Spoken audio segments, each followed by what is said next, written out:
कृष्ण कृष्ण कृष्ण हरे हरे हरे राम राम राम हरे तो आज આપણે નરસિંહદેવ ભગવાનની અને પ્રહલાદ મહારાજની કથા આપણે સાંભળો. કયા ગ્રંથમાં કથા છે ખ્યાલ છે કોઈને? કયા ગ્રંથમાં આ કથા છે ખ્યાલ છે? શ્રીમદ ભાગવતમ. શ્રીમદ ભાગવતમમાં પ્રહલાદ મહારાજની અને નરસિંહદેવ ભગવાનનું જે પ્રાગટ્ય થાય છે એ કથા છે. પ્રશ્ન એટલા માટે પૂછો કે આપણને ખ્યાલ આવે કે આ કથા ક્યાં છે. કદાચ કોઈ આપણને પૂછે કે ક્યાં છે આ કથા, મારે સાંભળવી વાંચવી છે, તો આપણે એને કહી શકીએ કે આ ભાગવતમમાં છે. તો આવો ભાગવતમની કથાની શરૂઆત કરતા પહેલા બધા મારી પાછળ શ્લોક દોહરાવે. ઓમ નમો ભગવતે વાસુદેવાય.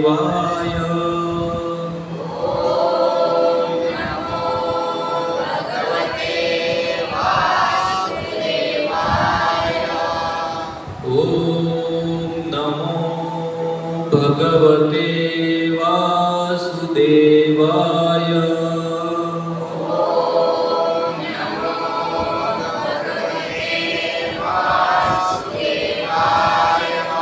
ઓમ નમો ભગવતે વાસુદેવાય.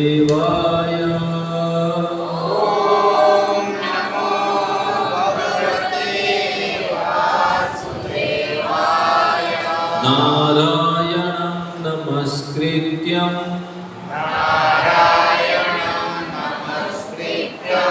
નરં ચૈવ નરોત્તમં દેવી ભગવતી વ્યાસં તતો જયમુદીરયે. नष्टप्रायेषु भद्रेषु नित्यं भागवत सेवया भगवते उत्तम श्लोके भक्ति भवति नैष्ठकी. हरे कृष्णा कृष्णा कृष्णा हरे हरे हरे राम राम राम हरे हरे. Line in.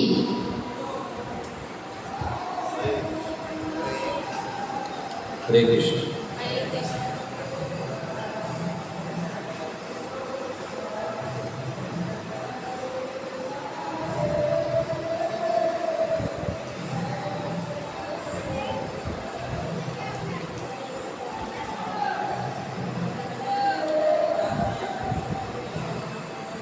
તો આ છે શ્રીમદ ભાગવતમ,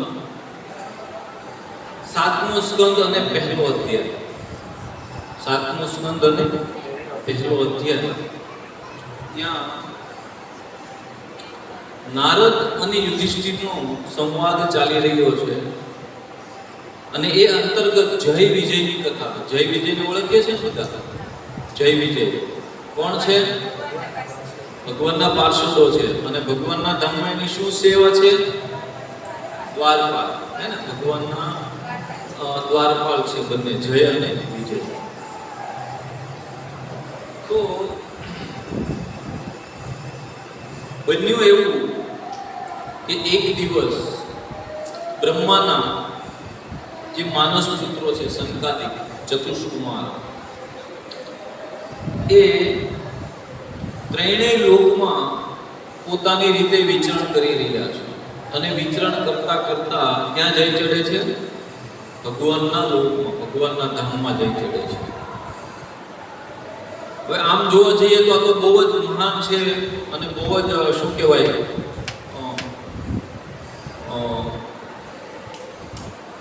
વરિષ્ઠ છે. એક રીતે જોઈએ તો બહુ વરિષ્ઠ છે જે ચતુષ્કુમાર છે. અને ભગવાને આ ચતુષ્કુમારોને એક સંપ્રદાયની પણ જવાબદારી આપી છે, જે કુમાર સંપ્રદાય જેને આપણે ઓળખીએ છીએ. તો બહુ વરિષ્ઠ છે, પણ અહીંયા કેવડા દેખાય છે? સામાન્ય એવા 4-5 વર્ષના બાળકો દેખાય. તો જેવા એ ભગવાનના કક્ષમાં પ્રવેશવા ગયા, તો આજે જય વિજય છે એને અટકાવી દીધા કે તમે આ બાળકો ભગવાનના રૂમમાં, ભગવાનના કક્ષમાં નહીં જઈ શકો.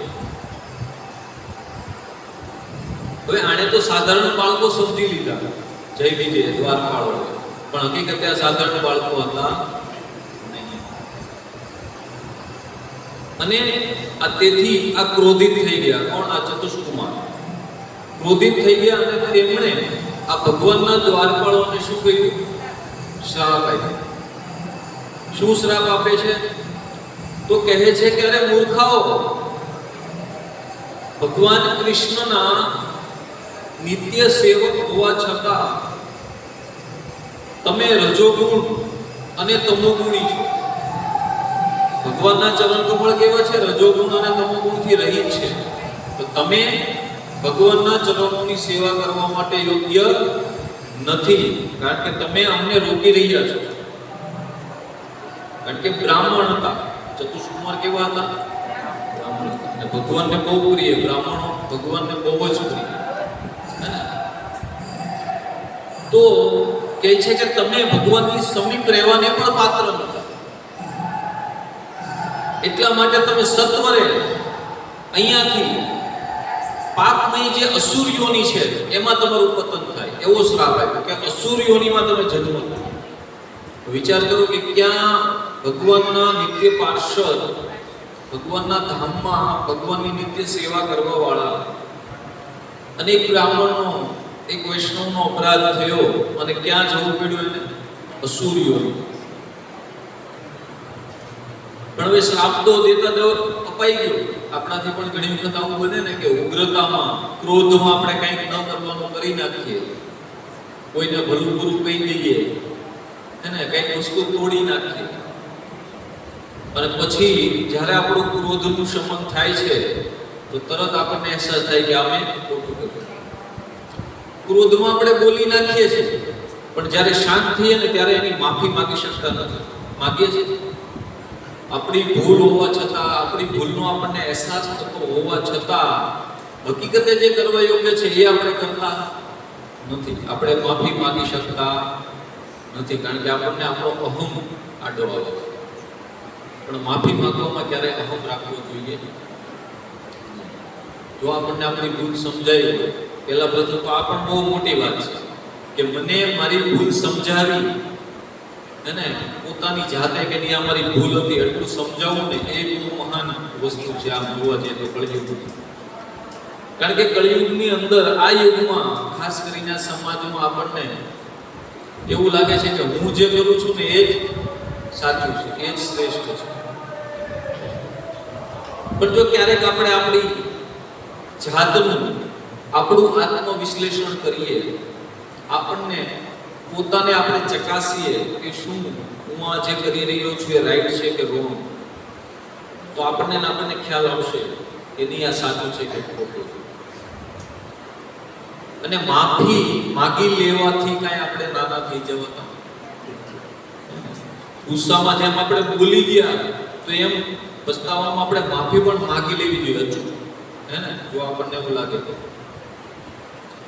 એટલા માટે અહીંયા બ્રાહ્મણો હતા, તો એને થયું કે નહીં, આ તો એનું કર્તવ્ય નિભાવી રહ્યા એક રીતે જોઈએ તો.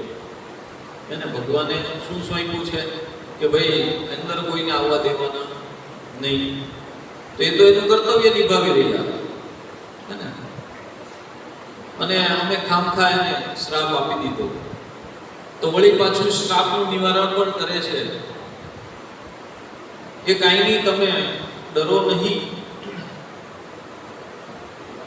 3 જન્મોમાં આ શ્રાપ ભોગવીને વળી પાછા વૈકુંઠમાં તમે પહોંચી જશો, હે ને. 3 જન્મો સુધી તમારે આ શ્રાપનો ભોગવવો પડશે, અને 3 જન્મો સુધી આ શ્રાપ ભોગવીને વળી પાછા તમે ફરીથી તમારી સેવામાં નિયુક્ત થઈ શકશો. કારણ કે ભક્ત માટે સૌથી મોટું દુઃખ શું છે ખબર છે? વૈકુંઠમાંથી પૃથ્વી પર આવવું એ એને દુઃખ નથી લાગતું. વૈકુંઠમાંથી પૃથ્વી પર આવવું એ આ ભક્તોને દુઃખ નથી લાગતું, પણ એને દુઃખ શેનું લાગે છે? કે ભગવાનની સેવાથી વંચિત થવાનું જે એને દુઃખ લાગે છે. તો અહીંયા આ શ્રાપ મળવાથી અસુર યોનિમાં એનો જન્મ થાય છે. કોનો? આ બંનેનો, જય અને વિજય. તો જે પહેલો જે એનો જન્મ છે, શું નામ છે ખબર છે? હા, હિરણ્યાક્ષ અને હિરણ્યકશિપુ. તો આ બંનેના રૂપમાં આ જય વિજય અસુરના રૂપમાં દાનવના સમાજમાં એટલે કે અસુરના કુળમાં જન્મ લે છે. એની માતાનું નામ છે દીતિ.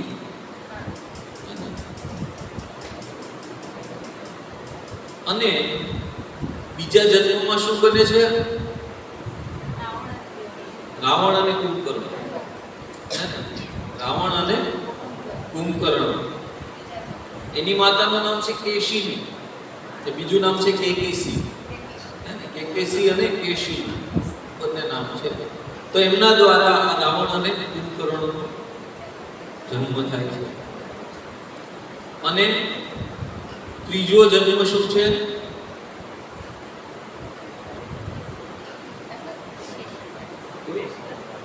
આ ક્યારે કહું આપણે નામ યાદ હોય, અહીંયા હોય પણ ઓઠે ના આવતું હોય. હા, શિશુપાલ અને દંતવક્ર. બરોબર, આ ત્રીજો જન્મ. અને કેટલા મહાન પાર્ષદો હશે, વિચાર કરો કે ત્રણેયનું મૃત્યુ ભગવાનના હાથે થાય છે. કેટલા ભગવાનના જેટલા પાર્ષદો, બાકી ભગવાન ધારે તો બીજા કોઈને મોકલીને પણ આ બધું કરી શકે, પણ એટલા મહાન ભગવાનના પાર્ષદો છે કે ત્રણેયનો નાશ કરવા સ્વયં ભગવાન અવતરિત થાય છે. એટલા તેજસ્વી, એટલા બળશાળી છે આ ત્રણેયની કથા. હકીકત આપણે ભગવાનની કથા સાંભળીએ છીએ, પણ અહીંયા અસુરોની કથા પણ એટલી મહાન છે. જો આપણે સાંભળીએ ને તો આપણને એમ થાય કે શું એની ભક્તિ છે. અને અસુરો ભક્તિ બહુ જ જોરદાર રીતે કરી શકે. તો ત્રણેય જન્મોમાં ખૂબ જ બળશાળી, ખૂબ જ વૈભવી અને ખૂબ જ ઐશ્વર્યશાળી આ અસુરો થયા. તો હવે આ હિરણ્યકશિપુ અને હિરણ્યાક્ષ, બરોબર, તો જ્યારે વરાહ અવતાર ધારણ કરીને ભગવાન પૃથ્વીની રક્ષા કરવા માટે અવતરિત થયા, ત્યારે ભગવાને હિરણ્યાક્ષને મારી નાખ્યો. અને પોતાના ભાઈને મારી નાખવા બદલ આ હિરણ્યકશિપુ ભગવાનનો દ્વેષી બની ગયો, ભગવાનનો વિરોધી બની ગયો અને ભગવાનને પોતાનો શત્રુ માનવા લાગ્યો કે આ વિષ્ણુએ, આ કૃષ્ણએ મારા ભાઈને મારી નાખ્યો, આજથી એ મારો શત્રુ. અને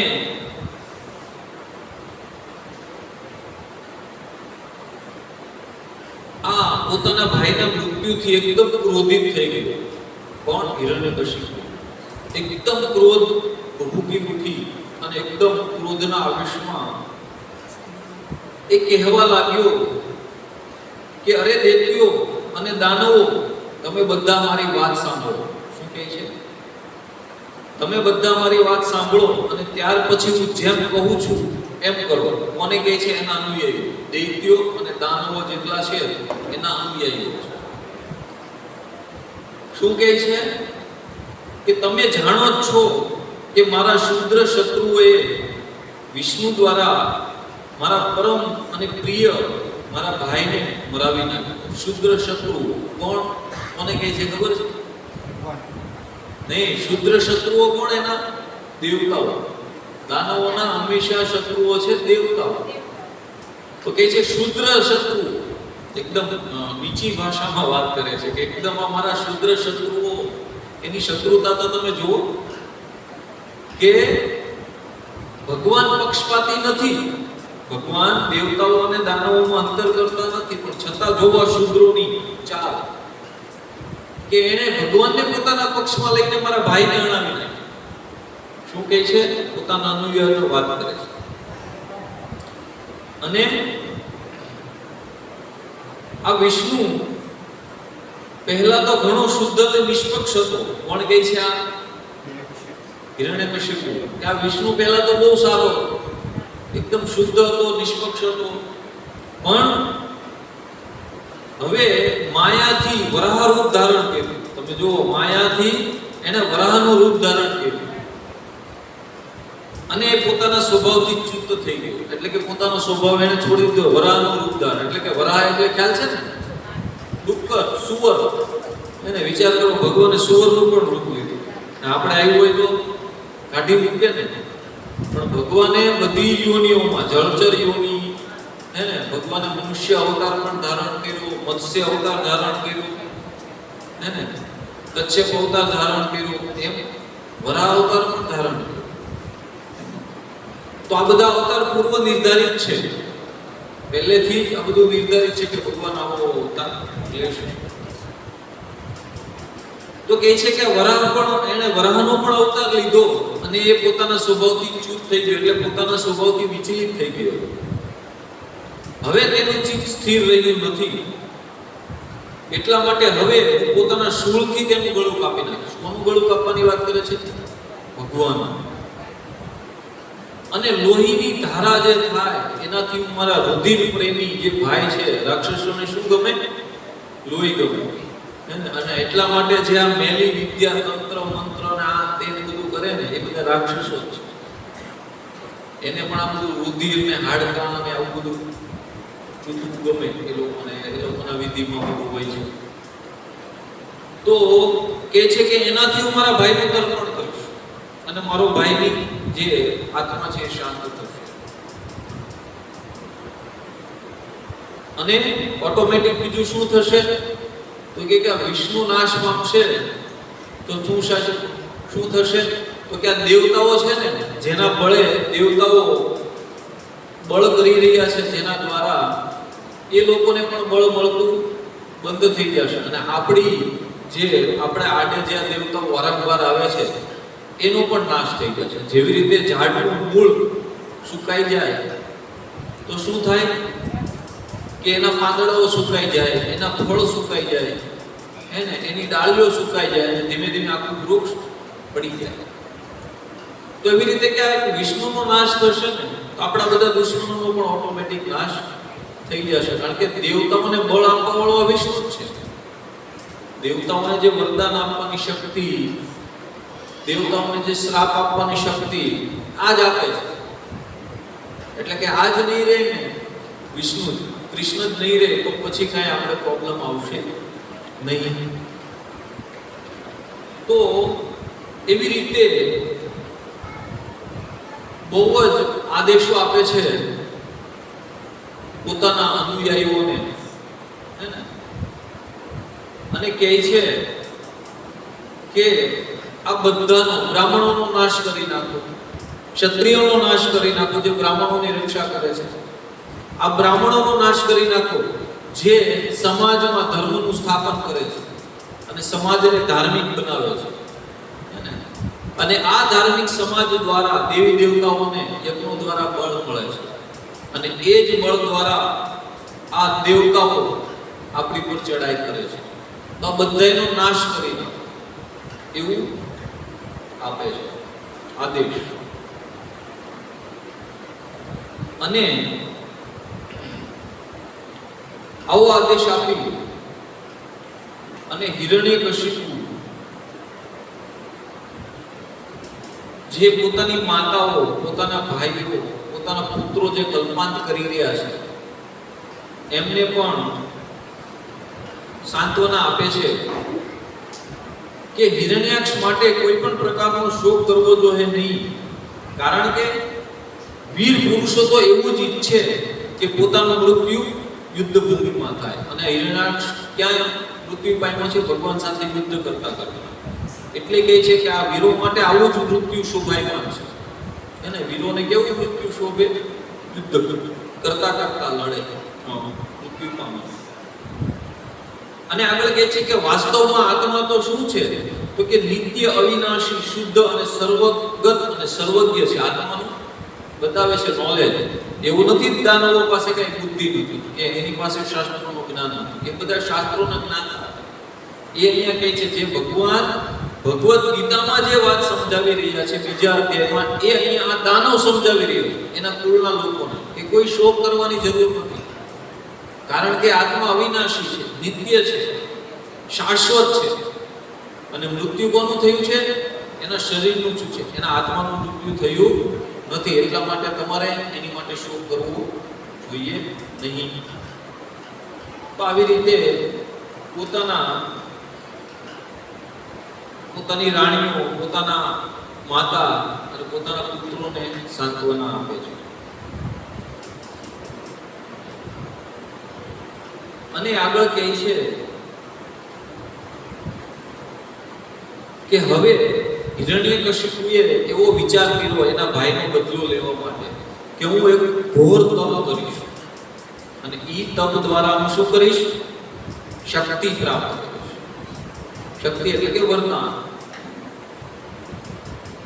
અને કહે છે કે હું અજય અમર બની જાય અને આખા જે સમગ્ર સંસાર છે એનો એક ચક્રવર્તી રાજા બની જશે. હે ને? કે આખા સંસાર ઉપર ફક્ત અને ફક્ત કોનું શાસન હોય? મારું. અને આ માટે તે મંદરાચલની જે તળેટી છે ત્યાં જઈને અત્યંત દારૂણ તપ એટલે કે એકદમ ઘોર તપ, એકદમ કઠિન તપસ્યા એવી. તો કહે છે કે બંને હાથ ઊંચા રાખીને, હે ને, આપણે ભગવાનને બોલાવે ને, હરે કૃષ્ણ કૃષ્ણ કૃષ્ણ હરે હરે, હરે રામ રામ રામ હરે હરે. તો બંને હાથ ઊંચા રાખીને અને આકાશ તરફ જુએ છે અને પગના અંગૂઠા ઉપર ઊભો થઈ જાય છે. પગના તળિયા ઉપર નહીં, પણ પગના અંગૂઠા ઉપર. અને આ રીતે એ તપ કરવા માંડે છે. આવી પોઝિશન, બેઠા બેઠા આરામદાયક પોઝિશનમાં નહીં, પણ પગના અંગૂઠા ઉપર ઊભો રહીને તપ કરે છે. અને ઘણા દિવસો સુધી તપ કર્યા પછી તેની તપસ્યાનો અગ્નિ, તપસ્યામાં બળ હોય, તેજ હોય, એનામાં અગ્નિ. તો એની તપસ્યાનો જે અગ્નિ છે એ ધુમાડા સાથે તેના માથામાંથી પ્રજ્વલિત થવા માંડે. એનું જે તપો બળ, જે એનું તપ જે સાર્થક થાય છે એના લીધે. અને આ અગ્નિ ચારે તરફ ફેલાવા માંડ્યો. પૃથ્વી ઉપર ચારે તરફ આ અગ્નિ ફેલાવા માંડ્યો, એના તપનો અગ્નિ. અને આજુબાજુના લોકોને, આજુબાજુના જીવોને એ જલાવવા માંડ્યો, બાળવા માંડ્યો. અને આ અગ્નિ એટલો પ્રજ્વલિત હતો, એટલો પ્રબળ હતો કે આ અગ્નિ દ્વારા સમુદ્રો પણ બાષ્પીભવન થવા લાગ્યા. સમુદ્ર હકીકતે આમ જોઈએ તો બાષ્પીભવન થાય, કદાચ ગમે એટલો મોટો અગ્નિ કરીએ તો. પણ આ અગ્નિ, એની તપસ્યાનો અગ્નિ એટલો બધો હતો કે સમુદ્ર ઉકળવા માંડ્યા અને દ્વીપો અને પર્વતો સહિત આખી પૃથ્વી ડગમગવા લાગી. જેવી તેવી તપસ્યા નહોતી. અને એવું લાગવા માંડ્યું કે હમણાં આ ગ્રહો, આકાશના તારાઓ બધા હમણાં તૂટીને નીચે પડશે.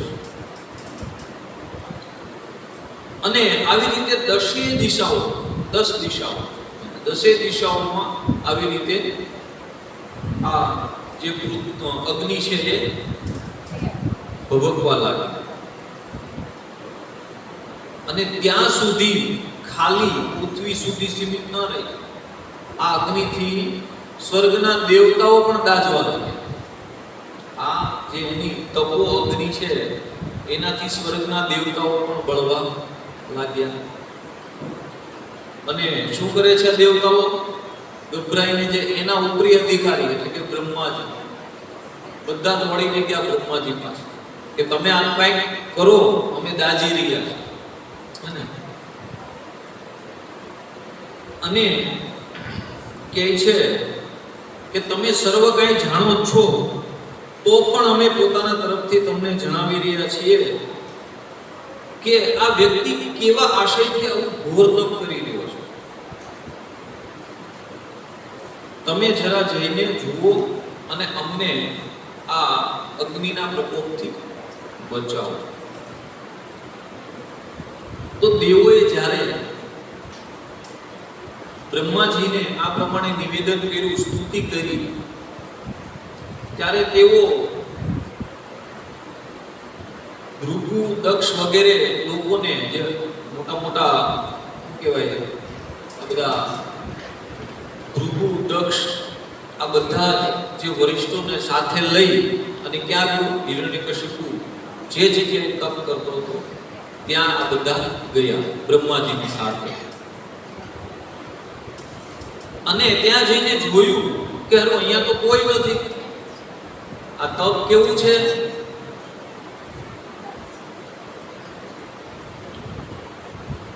કારણ કે ત્યાં કોઈ એટલા માટે ન દેખાણું કે ઉદય, માટી. ઉદય શું કરે?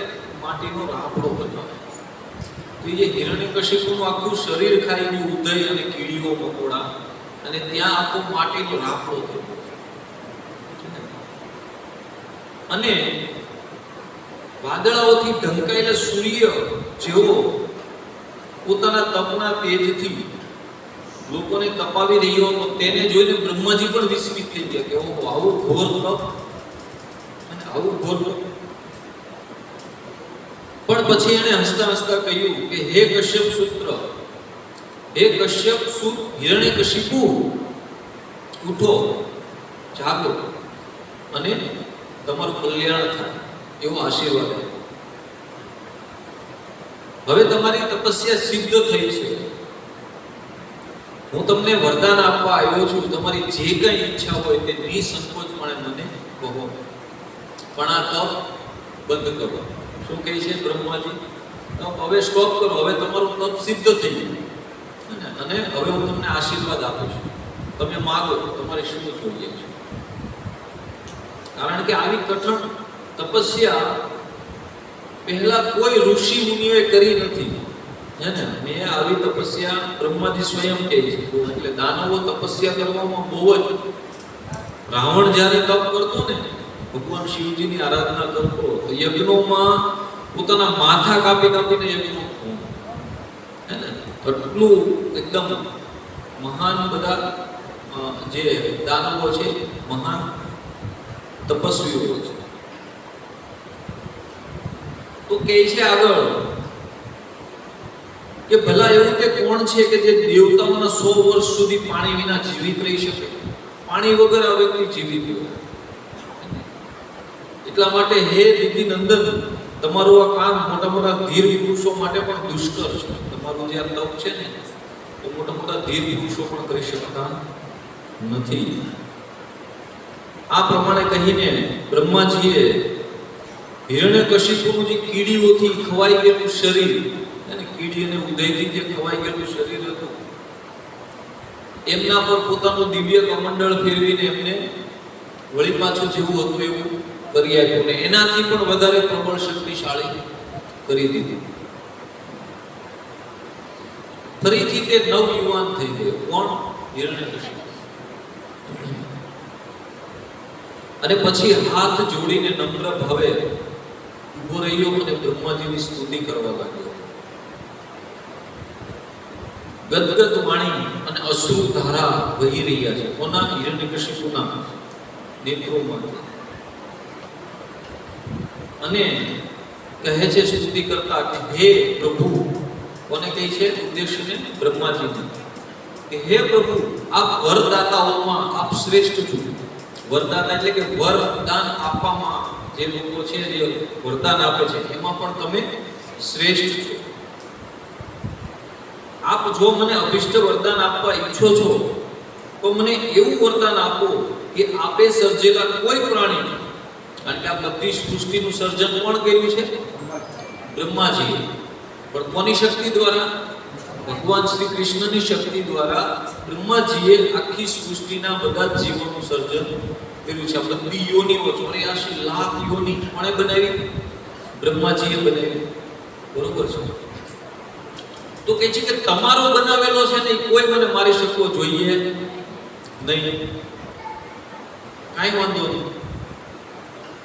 કે હજી તો કે ભલે તે મનુષ્ય હોય કે પશુ હોય, પ્રાણી હોય કે અપ્રાણી હોય, દેવ હોય કે દૈત્ય હોય કે અથવા નાગ હોય, કોઈનાથી પણ મારું મૃત્યુ ના થાય. કોઈનાથી પણ એનું મૃત્યુ થાય નહીં. વળી આગળ બીજી શરતો મૂકે છે. આનાથી આગળ વધીને શું? તો કે ના અંદર થાય ના બહાર થાય. અંદર પણ ન થાય ને બહાર પણ ન થાય, દિવસે પણ ન થાય ને રાત્રે પણ ન થાય, ઉપર પણ ન થાય ને નીચે પણ ન થાય, હે ને? અને પૃથ્વી પણ ન થાય અને આકાશમાં પણ ન થાય. ક્યાંય પણ મારું મૃત્યુ ન થાય. યુદ્ધમાં કોઈ મારો પ્રતિકાર ન કરી શકે, એટલે કે યુદ્ધમાં કોઈ મને પરાજિત કરી શકે નહીં. અને હું સમસ્ત પ્રાણીઓનો એક છત્ર સમ્રાટ. હવે આટલા વરદાન મળે તો એ તો નિશ્ચિત એને બધું પ્રાપ્ત થવાનું. એને કોણ જીતી શકે? અને પછી તો આ હિરણ્યકશિપુ એવો કાળો કેર વર્તાયો પૃથ્વી ઉપર, આ બ્રહ્માંડ ઉપર, કે કોઈ પણ જગ્યાએ જાય યુદ્ધ કરવા લલકારે સામેના રાજાને. સામેનો રાજા યુદ્ધ કરવા આવે એટલે આ લિસ્ટ બતાવે એ જો આટલા આટલા વરદાન છે. આમાં આની સિવાયનું તારી પાસે કઈ છે? બોલો કે ના. એટલે આમનું જ બધા રાજાઓ શરણાગત થઈ જતા, હે ને? કારણ કે ખાલી કોઈ મરીને શરણાગત થવું હોય તો નામનું આપણો કાંઈ એમાં મેળ પડે એવું છે નહીં. તો આખી પૃથ્વીનો રાજા થઈ ગયો, હે ને? એક ચક્રી શાસન. અને આગળ કહે છે કે આ મહાદેવએ સમસ્ત દિશાઓ, ત્રણેય લોક, દેવો, અસુરો, નરપતિઓ, ગંધર્વો, ગરુડો, સર્પો, સિદ્ધો, ચારણ, વિદ્યાધરો, ઋષિઓ, પિતૃઓ, અધિપતિ, મનુ, યક્ષો, રાક્ષસો, પ્રેત, ભૂતપતિ તેમજ સમસ્ત પ્રાણીઓના રાજાઓને જીતી લઈને, આટલું બધું જીતી લીધું. બધા આ જે બધી યોનિઓ છે ને, હે ને? યક્ષો, દૈત્યો, દાનવો, દેવો, બધાના રાજાઓને આ વ્યક્તિએ જીતી લીધા. હવે રાજા જીતાઈ જાય એટલે પ્રજા તો ઓટોમેટિક જીતાઈ જવાની છે. અને બધાને પોતાના વશમાં કરી લીધા. અને આ લોકપાલોના સ્થાન પણ પોતે પડાવી લીધા. દિશાઓ, લોકપાલ, એ બધાના સ્થાનો પણ એણે પડાવી લીધા. હવે બધા જ દિશાઓ, બધા જ લોકો એને પચાવી પાડ્યા. એટલે હવે શું કરવા માંડ્યો? અહીંયા તો રહેતો જ નહોતો. એને મજા આવે ને તો સ્વર્ગમાં જઈને રહે. ઇન્દ્રને બાર કાઢાલે, તું બાર નીકળ, અને એના મહેલમાં રહેવા માંડ્યો. એને જ્યાં મજા આવે ને ત્યાં એ રહેવા માંડ્યો. અને ખૂબ જ ભયંકર રીતે લોકોને પ્રતાડિત કરવા માંડ્યો. બધા જ લોકો, બધા જ જીવોને, ભયંકર રીતે એ પોતાની આસુરી શક્તિ દ્વારા બધાને પોતાના વશમાં કરી લે અને બધાને ડરાવીને એકદમ કષ્ટ આપવા માંડ્યો. કેવું કષ્ટ? ત્યાં સુધી કે દેવતાઓ પણ હિરણ્યકશિપુને રાજી રાખવા માટે વગર કહે ભેટ સોગાદો લઈને આવે. આપણે કોઈને રાજી કરવો હોય કે ભાઈ નહીં, આ પાછો ખીજાય એમ કરીને, તો આપણે કઈક એને હારી હારી વાત કરીએ, કઈક એને ગિફ્ટ આપીએ.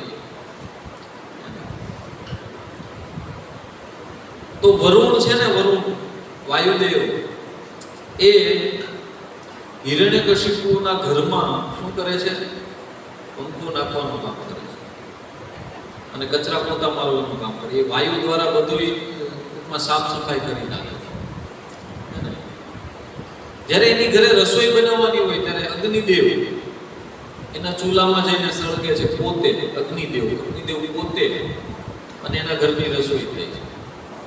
આ બધું ભાગવતમાં વર્ણન છે કે આવી રીતે બધા દેવી દેવતાઓને વશમાં કરી રાખ્યા છે. નદીઓ, મહાસાગરો પોતાની જાતે એની અંદર પડેલા અમૂલ્ય રત્નો લઈને એને ભેટ કરે છે. હે ને? મહાસાગરોમાં જે રત્નો પડ્યા છે એ સાગર રાજ પોતે આવીને સ્વરૂપ લઈને અને એને અર્પણ કરે છે. તો આવી રીતે એના કોપથી બચવા માટે, એના ક્રોધથી બચવા માટે દેવતાઓ પણ આવી રીતે એને રાજી રાખવાનો પ્રયત્ન કરે છે. વિચાર કરો કે કેટલો સામર્થ્યવાન હશે આ વ્યક્તિ, હે ને? કે આ બધા દેવી દેવતાઓ પણ એના આધીન છે. શેના કારણે? બ્રહ્માજીના વરદાન માટે. તો આવી રીતે મદોન્મત્ત થઈને અને ઘમંડથી છકી જઈને શાસ્ત્રોની મર્યાદાનું ઉલ્લંઘન કરીને કઠોર શાસનના લીધે આ બધા જ જે લોકપાલો દેવી દેવતાઓ છે એ ત્રાસી ગયા અને ગભરાઈ ગયા અને બીજે ક્યાંય કોઈનો આશ્રય મળ્યો નહીં. ત્યારે તેણે ભગવાનનું શરણ લીધું. આ બધા જ દેવી દેવતાઓ ક્યાં ગયા? બ્રહ્માજીને સાથે લઈને. પહેલા તો બ્રહ્મા પાસે ગયા કે હવે આનું કંઈક કરો, અમને હેરાન કરી રહ્યો છે, વરદાન તમે આપ્યા છે, હે ને? તો હવે તમે કંઈક આનો ઉકેલ લાવો. બ્રહ્માજી કે વરદાન ભલે મેં આપ્યા પણ શક્તિ મારી નહોતી, એટલે વરદાન માટે હું કંઈ કરી શકીશ નહીં. મારા કંટ્રોલમાં પણ આ વ્યક્તિ નથી, બ્રહ્માજીના કંટ્રોલમાં પણ નથી. ભલે બ્રહ્માજી પાસેથી વરદાન લઈને બ્રહ્માજીને જ હેરાન કરો. તો બ્રહ્માજી કે હિરણ્યકશિપુ એટલો શક્તિશાળી છે, હવે તે મારા કંટ્રોલમાં પણ નથી. એટલે બધા મળીને ગયા ભગવાન પાસે અને ત્યાં જઈને ભગવાનની સ્તુતિ કરે છે અને તેમને આ સમસ્યાનું નિવારણ કરવા માટે પ્રાર્થના કરે છે કે આટલો અસુર દૈત્ય અમને બધાને પીડિત કરી રહ્યો છે, તો કૃપા કરીને તમે અમને આ અસુરના ઘોર દુઃખોમાંથી અમને તમે બચાવો. તો એ વખતે મેઘ સમાન ગંભીર આકાશવાણી સંભળાય અને કહે છે કે હે સાધુજનો, હે શ્રેષ્ઠ દેવતાઓ, ડરો નહીં. શું કહે છે?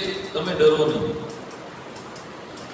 તમારા બધાનું કલ્યાણ થશે, કારણ કે મારું દર્શન થવાથી પ્રાણીઓને પરમ કલ્યાણની પ્રાપ્તિ થાય છે.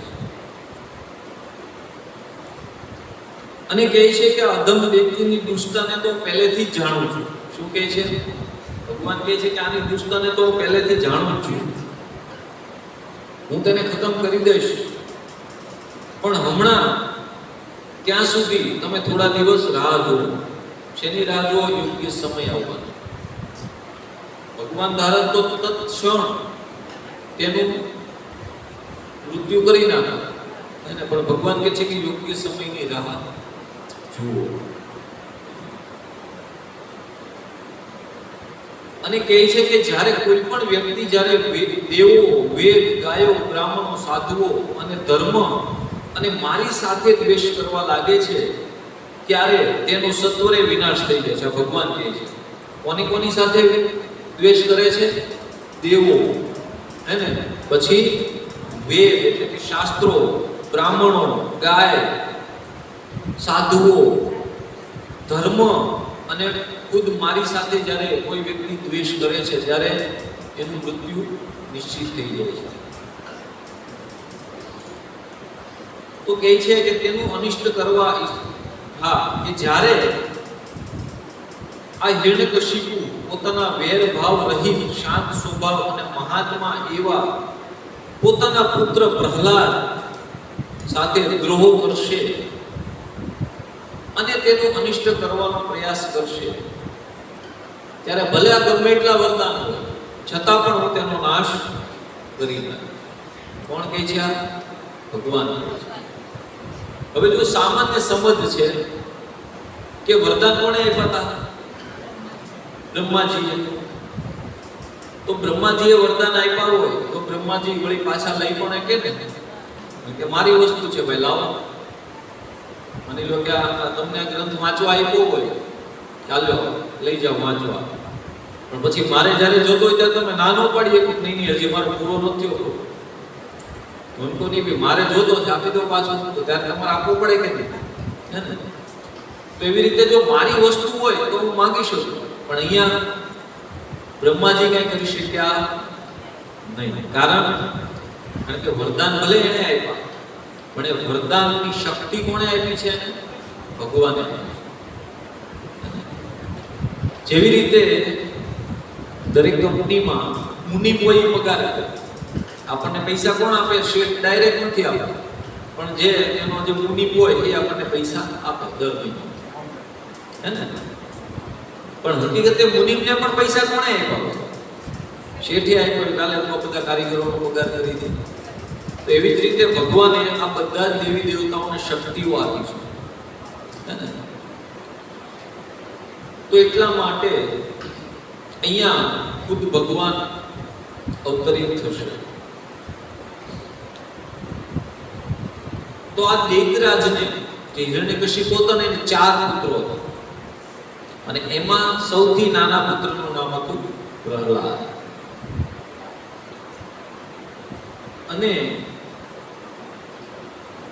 પ્રહલાદજી નાના તો હતા, પણ ગુણોમાં બધા કરતા મોટા. એના ગુણ એટલા સુંદર, એટલા સરસ હતા કે ચારેય ભાઈઓમાં મહાન હતા. તેઓ મહાન ઉપાસક એટલે કે ભગવાનના ભક્ત હતા.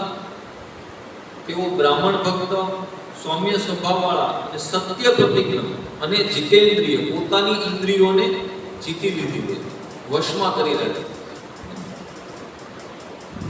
અને તથા તેઓ સઘળા પ્રાણીઓ સાથે પોતાના જેવો સમતાનો વ્યવહાર, સમાન જ છે, મારા સમાન જ છે એવો વ્યવહાર બધા જીવો સાથે કરે. અને ભગવદ્ ગીતામાં ભગવાન પણ એક ભક્તના લક્ષણોમાં આ બધા ગુણોનું વર્ણન કરે છે. કદાચ કોઈને પ્રશ્ન થાય કે ભગવાનનો ભક્ત કેવો હોય, આમાંથી કોને ભક્ત ગણે? તો જે આવા ગુણોવાળા જે હોય એને ભક્ત ગણવા. કારણ કે ભક્ત સાધુ એ સ્વભાવનું નામ છે, નહીં કે બાહરી પહેરવેશ. કદાચ આવો ગુણવાળો તમને કોઈ પણ વ્યક્તિ મળે, સૂટ બૂટમાં હોય ને તો પણ એ સાધુ છે. કારણ કે સાધુતા, વૈષ્ણવતા, ભક્તતા એ સ્વભાવનું લક્ષણ છે, નહીં કે બાહરી દેખાવ. હું બહુ બધી ભગવાનની સેવા કરતો 24 કલાક, હે ને? તમે જ્યારે જોતા કે પ્રભુજી ભગવાનની સેવા કરી રહ્યા છે આ તે, પણ મારો સ્વભાવ સારો નહીં હોય, હું બધાને દુખી કરતો હોઈશ. અહીંયા તમે કેમ આમ બેઠા, સીધી બેસ, આમ કરવામાં તેમ કરવામાં, મારા ઘરના પરિવારના લોકોને પણ હું પ્રતાડિત કરીશ, માગે વગર માગે. તો આ કોઈ ભક્તનું કે સાધુનું લક્ષણ નથી. સમજાય છે? બધા સાથે એકદમ સુહૃદ ભાવ, એકદમ સમાન ભાવ, હે ને? અને કદાચ કોઈ સામેવાળી વ્યક્તિનો વાંક હોય ને તો પણ માફ કરવા વાળો મોટો છે કે નહીં? તો આવો જ એનો સ્વભાવ હોય એ ભક્ત છે. બાકી તો હું 24 કલાક કદાચ ભગવાનની સામે બેસી રહું, એનું કોઈ ફળ મને પ્રાપ્ત થશે? કારણ કે જો હું કોઈને દુઃખી કરીને હું ભક્તિ કરીશ તો એનું કોઈ પરિણામ નથી. સમજાય છે? તો એટલા માટે અહીંયા આ પ્રહલાદજીના ગુણોનું વર્ણન છે કે તેઓ વડીલોના ચરણોમાં સેવકની જેમ નમેલા રહેતા. દીનજનો, એનાથી જે દીન, એનાથી જે નબળા હોય એની ઉપર પિતૃવશ, એને પિતૃ જેવો ભાવ રાખે. એક પિતા જેવી રીતે પોતાના પુત્રો ઉપર વાત્સલ્ય પ્રેમ રાખે, એવી રીતે પોતાના આશ્રિતો ઉપર એ પિતૃભાવ રાખે. અને પોતાના સમાન મનુષ્યો સાથે એ ભાતૃવત એટલે કે ભાઈ અથવા મિત્રવત, મિત્રો જેવો સ્વભાવ રાખે. ગુરુજનો પ્રત્યે ભગવદ ભાવ રાખે. ગુરુજનો પ્રત્યે શું ભાવ હોવો જોઈએ? ભગવાન જેવો ભાવ હોવો જોઈએ. અને વિદ્યા, ધન, સૌંદર્ય અને સંસ્કારોથી સંપન્ન હોવા છતાં ઘમંડ અને હઠ તેને સ્પર્શી શકતા નહોતા. તમે જુઓ કે એના પિતા એટલા શક્તિશાળી હતા કે દેવી દેવતાઓ એના ઘરે કચરા પોતા કરે. પ્રહલાદ મહારાજના પિતા એટલા શક્તિશાળી હતા છતાં પણ એના લક્ષણો, એના ગુણો તમે જુઓ, એટલા નમ્ર, એટલા વિવેકી અને એટલા સુહૃદ. આપણું હાથ પેઢીમાં કોઈ સરપંચ બન્યું હોય ને તોય કે મારા દાદાના દાદા સરપંચ હતા, તોય આપણે હેઠા બેઠતા ન હોય, એના બે વેદ ઉપર હાલતા હોય. થાય કે નહીં? વાયા પણ કોક જો આપણને ક્યાંક છેડા અડતા હોય ને કોઈ મોટા માણસના, કલેક્ટરના, ધારાસભ્યના, એને કોર્પોરેટરના, તોય કે આમ આપણે ઘમંડથી ચાલતો હોય કે ફલાણા વ્યક્તિને ઓળખું, આ ડોળો થતો નહીં મારી હાથે. થાય કે નહીં? આવું સમાજમાં જોઈએ છે કે નહીં? પણ અહીંયા કોઈ પણ બ્રહ્માજી સુદ્ધા આ વ્યક્તિનું કાંઈ પણ બગાડી શકતા નહોતા. એટલા મોટા વ્યક્તિનો પુત્ર, એને બધું ધન, આખા બ્રહ્માંડનું ધન એની પાસે, શક્તિ એની પાસે, બળ એની પાસે, છતાં પણ કેટલા નમ્ર અને વિવેકી હતા.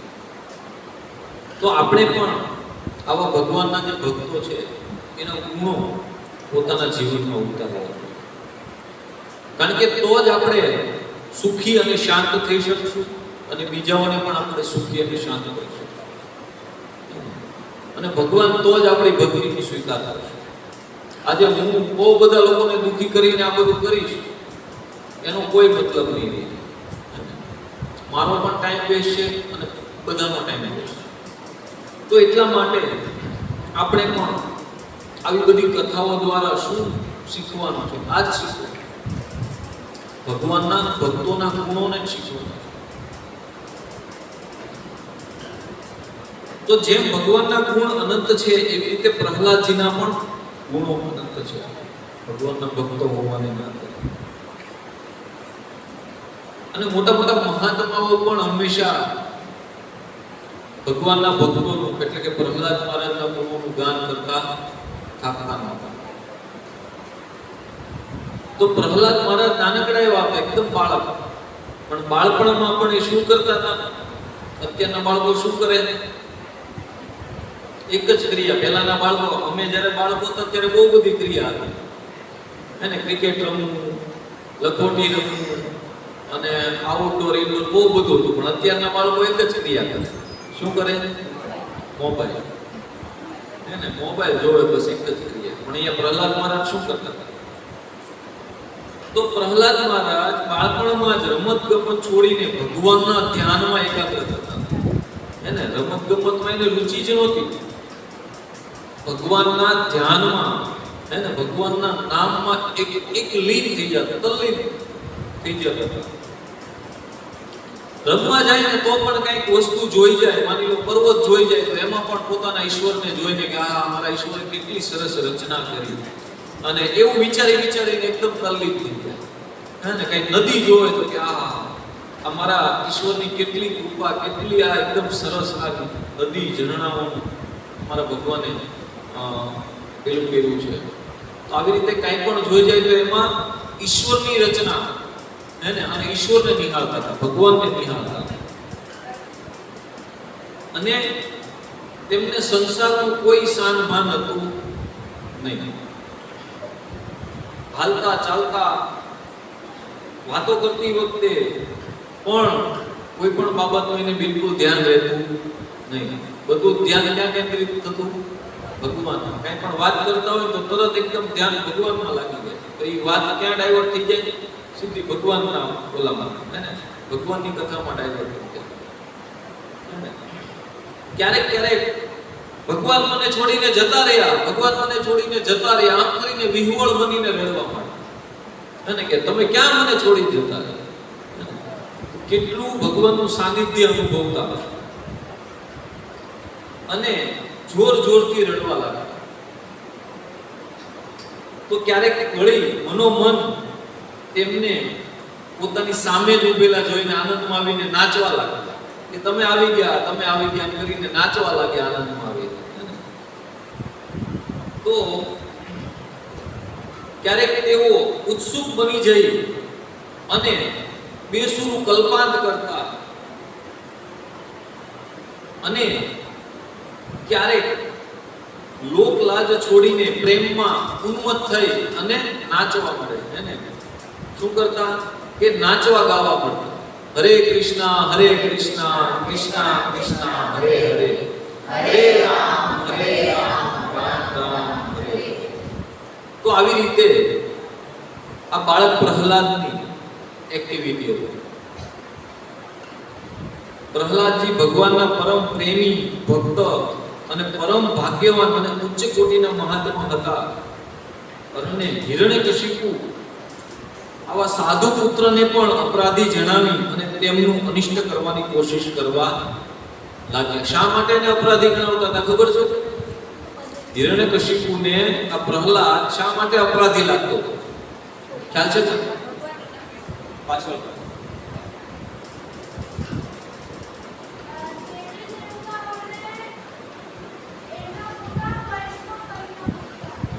હા, પણ પ્રહલાદ મહારાજ, એમના પિતા પ્રહલાદ મહારાજને શા માટે અપરાધી ગણતા હતા?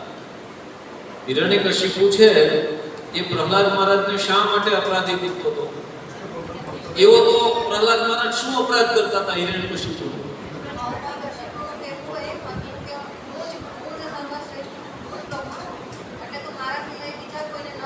હા, મારા સિવાય બીજા કોઈની ભક્તિ ના કર, અને આ તો પાછો મારો દુશ્મન, એની તો કરવાની જ નહીં. સમજાય? સૌથી મેઇન મોટું કારણ તો એ હતું કે મારા દુશ્મનની ભક્તિ કરી રહ્યો છે. સમજાય છે? એટલા માટે એ હિરણ્યકશિપુના અપરાધી હતા. હકીકતે આમ અપરાધી નહોતા, પણ હિરણ્યકશિપુ એને અપરાધી માનતો.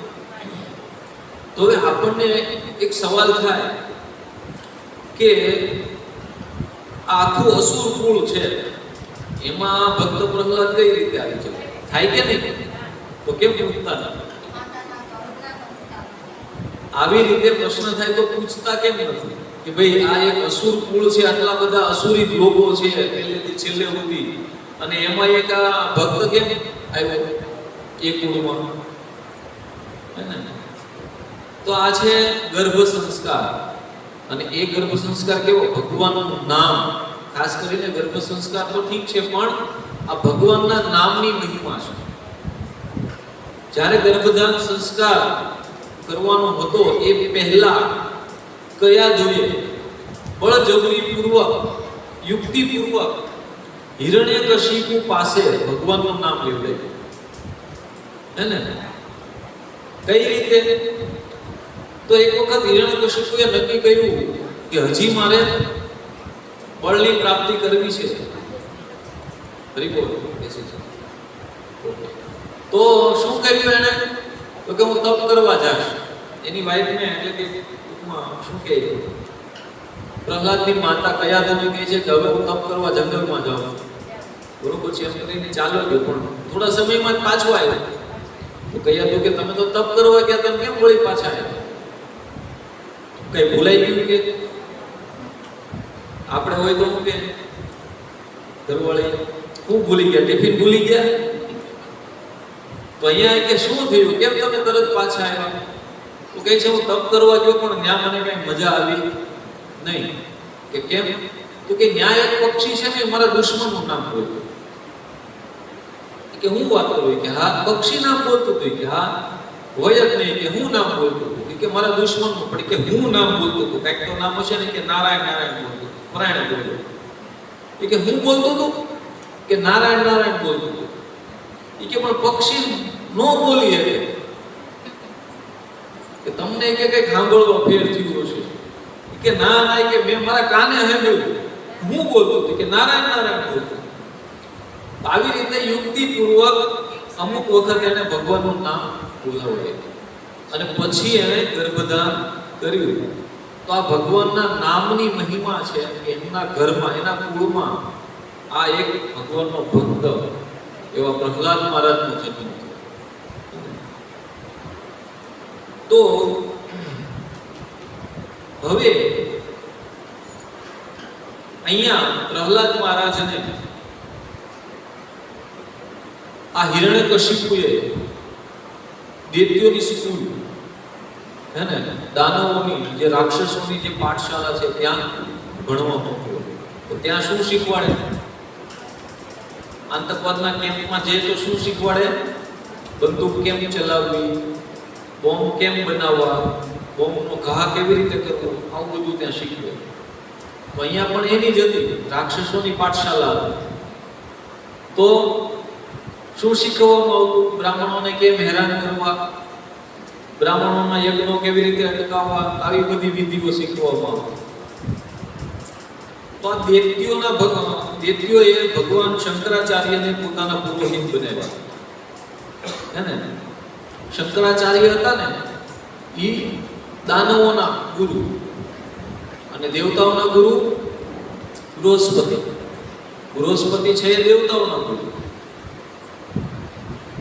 તો અહીંયા શંકરાચાર્યના બે પુત્ર હતા, ષંડ અને અમર. હે ને, ષંડ અને અમર. તો એની પાસેથી આ લોકો તાલીમ લઈ રહ્યા હતા, બધા જ બાળકો, જેમાં પ્રહલાદ મહારાજ પણ હતા. તો આવી રીતે હિરણ્યકશિપુએ મોકલેલા નીતિ નિપુણ બાળક પ્રહલાદને અને અન્ય દૈત્ય બાળકોને રાજનીતિ, અર્થનીતિ વગેરે ભણાવતા હતા. કોણ? ષંડ અમર. તો પ્રહલાદજી ગુરુજીએ ભણાવેલો પાઠ સાંભળી લેતા હતા અને તેને જેમનો તેમને કહી સંભળાવતા. એક વખત સાંભળવાથી એને એકદમ બધું આવડી જતું. કારણ કે હા સંભળાવતા હતા, પરંતુ તેમને આ જે પાઠ છે સારો લાગતો નહોતો. કારણ કે તેમાં અસત વસ્તુ, અસત એટલે કે શરીરને અનુલક્ષીને જ બધું ભણાવવામાં આવતું. આત્માને અનુલક્ષીને તો કઈ ભણાવવામાં જ નહોતું. એટલા માટે હવે એક દિવસ હિરણ્યકશિપુએ પોતાના પુત્ર પ્રહલાદને અત્યંત પ્રેમપૂર્વક પોતાના ખોળામાં બેસાડી અને પૂછ્યું કે બેટા બતાવ તો તને કઈ વાત સારી લાગે છે. શું પૂછે છે? કે બેટા બતાવ તને શું સારું લાગે, તને કઈ વાત સારી લાગે છે. તો પ્રહલાદ મહારાજ બહુ જ સરસ વાત કરે છે કે હે પિતાજી, સંસારી જીવો, હું અને મારું, આ જે મિથ્યા આગ્રહ, મિથ્યા ભાવના છે એમાં જ હંમેશા અત્યંત ઉદ્વિગ્ન રહે છે. એને હું અને મારું, આપણે બધા દુઃખી થતા હોય ને તો આ બે શબ્દોને લીધે, આ બે શબ્દોને લીધે આપણે દુઃખી થઈએ છીએ. જો આ બે શબ્દો મારી અને તમારી ડિક્શનરીમાંથી નીકળી જાય, આપણે આને ભૂલી જઈએ, તો કોઈ વ્યક્તિ દુઃખી નહીં રહી શકે. આ ગેરંટી છે. પણ સૌથી પ્રથમ શરત છે આ બે વસ્તુ, બે શબ્દ ભૂલી જવા. તો કહે છે કે આવા પ્રાણીઓ માટે હું એ જ યોગ્ય સમજુ છું કે તેઓ આત્માનું પતન કરનારા, ઘાસથી ઢંકાયેલા અંધારા કુવા જેવા પોતાના ઘરને છોડીને વનમાં ચાલ્યા જાય અને ભગવાન શ્રી હરિનું શરણ ગ્રહણ કરી લે. શું કહે છે? આ ઘર કેવું છે ખબર છે? આપણને બહુ સારું લાગે, પણ એ કેવું છે? ઘાસથી ઢંકાયેલો જે અંધારો કૂવો હોય ને, આપણી ભાષામાં કહીએ ને ભાડિયો કૂવો, એના જેવું છે આ ઘર. આ ઘર પુરુષથી આ સંસાર કેવો છે? અંધારા કૂવા જેવો છે, ઘાસથી ઢંકાઈ ગયેલો છે. આપણને એમ લાગે કે ત્યાં પૃથ્વી જ છે, હે ને, ઘાસ એકદમ ઉગેલું હોય, પણ ત્યાં જઈએ તો એમાં પડી જઈએ છીએ. તો એવી જ રીતે આપણે આ સંસાર કૂપમાં પડી ગયેલા છીએ, હે ને, અને હવે એમાંથી બહાર નીકળવા મથામણ કરી રહ્યા છીએ, હે ને, કે આ દુઃખ કેવી રીતે દૂર થાય, આ કષ્ટનું નિવારણ કેવી રીતે થાય. તો અહીંયા કીધું કે તમારે શ્રી હરિ કૃષ્ણનું શરણ ગ્રહણ કરી લેવું જોઈએ બધાએ. હવે અહીંયા પોતાના દુશ્મનની વાત આવે. અહીંયા હિરણ્યકશિપુ એકદમ ક્રોધિત થઈ ગયો, એકદમ કે મારા ખોળામાં બેહીને મારા દુશ્મનની વાત કરી રહી છે. એકદમ ઘા કરી દીધો ખોળામાં અને દૂર થઈ જાય મારી પાસે. અને કહે છે કે બીજાઓના બહેકાવાથી બાળકોની બુદ્ધિ આ જ રીતે બગડી જાય છે. હિરણ્યકશિપુ કહે છે કે કોઈએ તને બહેકાવી નાખ્યો છે અને તારી બુદ્ધિ બગાડી નાખી છે. કોઈએ એટલે કે ભગવાન લાગે છે કે ગુરુજીના ઘરમાં વિષ્ણુના પક્ષપાતી થોડા બ્રાહ્મણો વેશ બદલીને રહેતા હોય એવું લાગે છે, જે તને આ શિક્ષાઓ આપી રહ્યા છે. એટલે કે આજે ગુરુજીને જ્યાં હું તને મોકલું છું ભણવા, ત્યાં વિષ્ણુના પક્ષના લોકો પણ ત્યાં વેશ બદલો કરીને રહે છે અને તે જ તને આવું બધું શીખવી રહ્યા છે. તો વળી પાછા પ્રહલાદજીને ગુરુજીના ઘરે મોકલી દીધા અને પુરોહિતોને એટલે કે આ સંત અમરને કડક સૂચના આપી કે તમે ખાસ ધ્યાન રાખજો, આને કોઈ બહેકાવી રહ્યું છે, આની એકદમ કડકથી નિગરાની રાખજો કે જેથી કરીને એ બીજું કાંઈ શીખે નહીં. તમે જે શિક્ષા આપો છો એ જ શીખવો જોઈએ. અને આ જગ્યાએ આ પુરોહિતો પણ હવે બધું એને પંપાળીને કહેવા લાગ્યા કે બેટા પ્રહલાદ, સાચે સાચું કહેજે, તું જૂઠું નહીં બોલતો. તારી આ બુદ્ધિ વિપરીત કેમ થઈ ગઈ? હકીકતે બુદ્ધિ વિપરીત નહોતી થઈ. વિપરીત કોની બુદ્ધિ હતી? રાક્ષસોની બુદ્ધિ વિપરીત હતી. પ્રહલાદ મહારાજની તો એકદમ રાઈટ જ બુદ્ધિ હતી. પણ એની દ્રષ્ટિમાં એને શું લાગ્યું કે તારી આ બુદ્ધિ કેવી રીતે બગડી ગઈ? હકીકત બગડેલી બુદ્ધિ ન તો એ લોકો બીજા કોઈ બાળકની બુદ્ધિ તો આવી નથી થઈ, તારી એકની જ કેમ આવી થઈ? બીજા બધા તો અમે જે શીખવીએ છીએ એ શીખવે છે, તું કેમ અમે જે શીખવીએ છીએ નથી શીખતો ને આવું બધું ખોટું ખોટું શીખી રહ્યો છે? તો હે ગુરુનંદન પ્રહલાદ, કહે તો ખરો, અમે તારા ગુરુજનોએ જાણવા માંગીએ છીએ કે આવી બુદ્ધિ તારામાં આપોઆપ આવી ગઈ કે કોઈ તને બહેકાવી રહ્યું છે? તો પ્રહલાદજી એને પણ કહે છે કે હે પુરોહિતો, આ મારું છે અને આ પારકું એવો મિથ્યા આગ્રહ ભગવાનની માયાથી જ આ લોકોમાં જોવા મળે છે. કોણ છે? આ ભગવાનની જ માયા છે. અને તે જ માયાપતિ ભગવાનને હું નમસ્કાર કરું છું. તે ભગવાન જ્યારે કૃપા કરે છે ત્યારે મનુષ્યોની પશુ બુદ્ધિનો નાશ થઈ જાય છે. એટલે કહે છે કે તે ભગવાન જ્યારે આવી કૃપા કરે છે ત્યારે આ પશુ જેવી બુદ્ધિનો નાશ થઈ જાય છે અને એ ભગવાન જ મને આવી બુદ્ધિ આપવા વાળા છે. મને બીજું કોઈ બહેકાવી રહ્યું નથી. કારણ કે પરમાત્મા જ સર્વનો આત્મા છે અને અજ્ઞાની જનો આ જાણતા નથી. કોને કહે છે? એ લોકોને ઉદ્દેશિત કહે છે. અજ્ઞાની જનો આ બધું નથી જાણતા.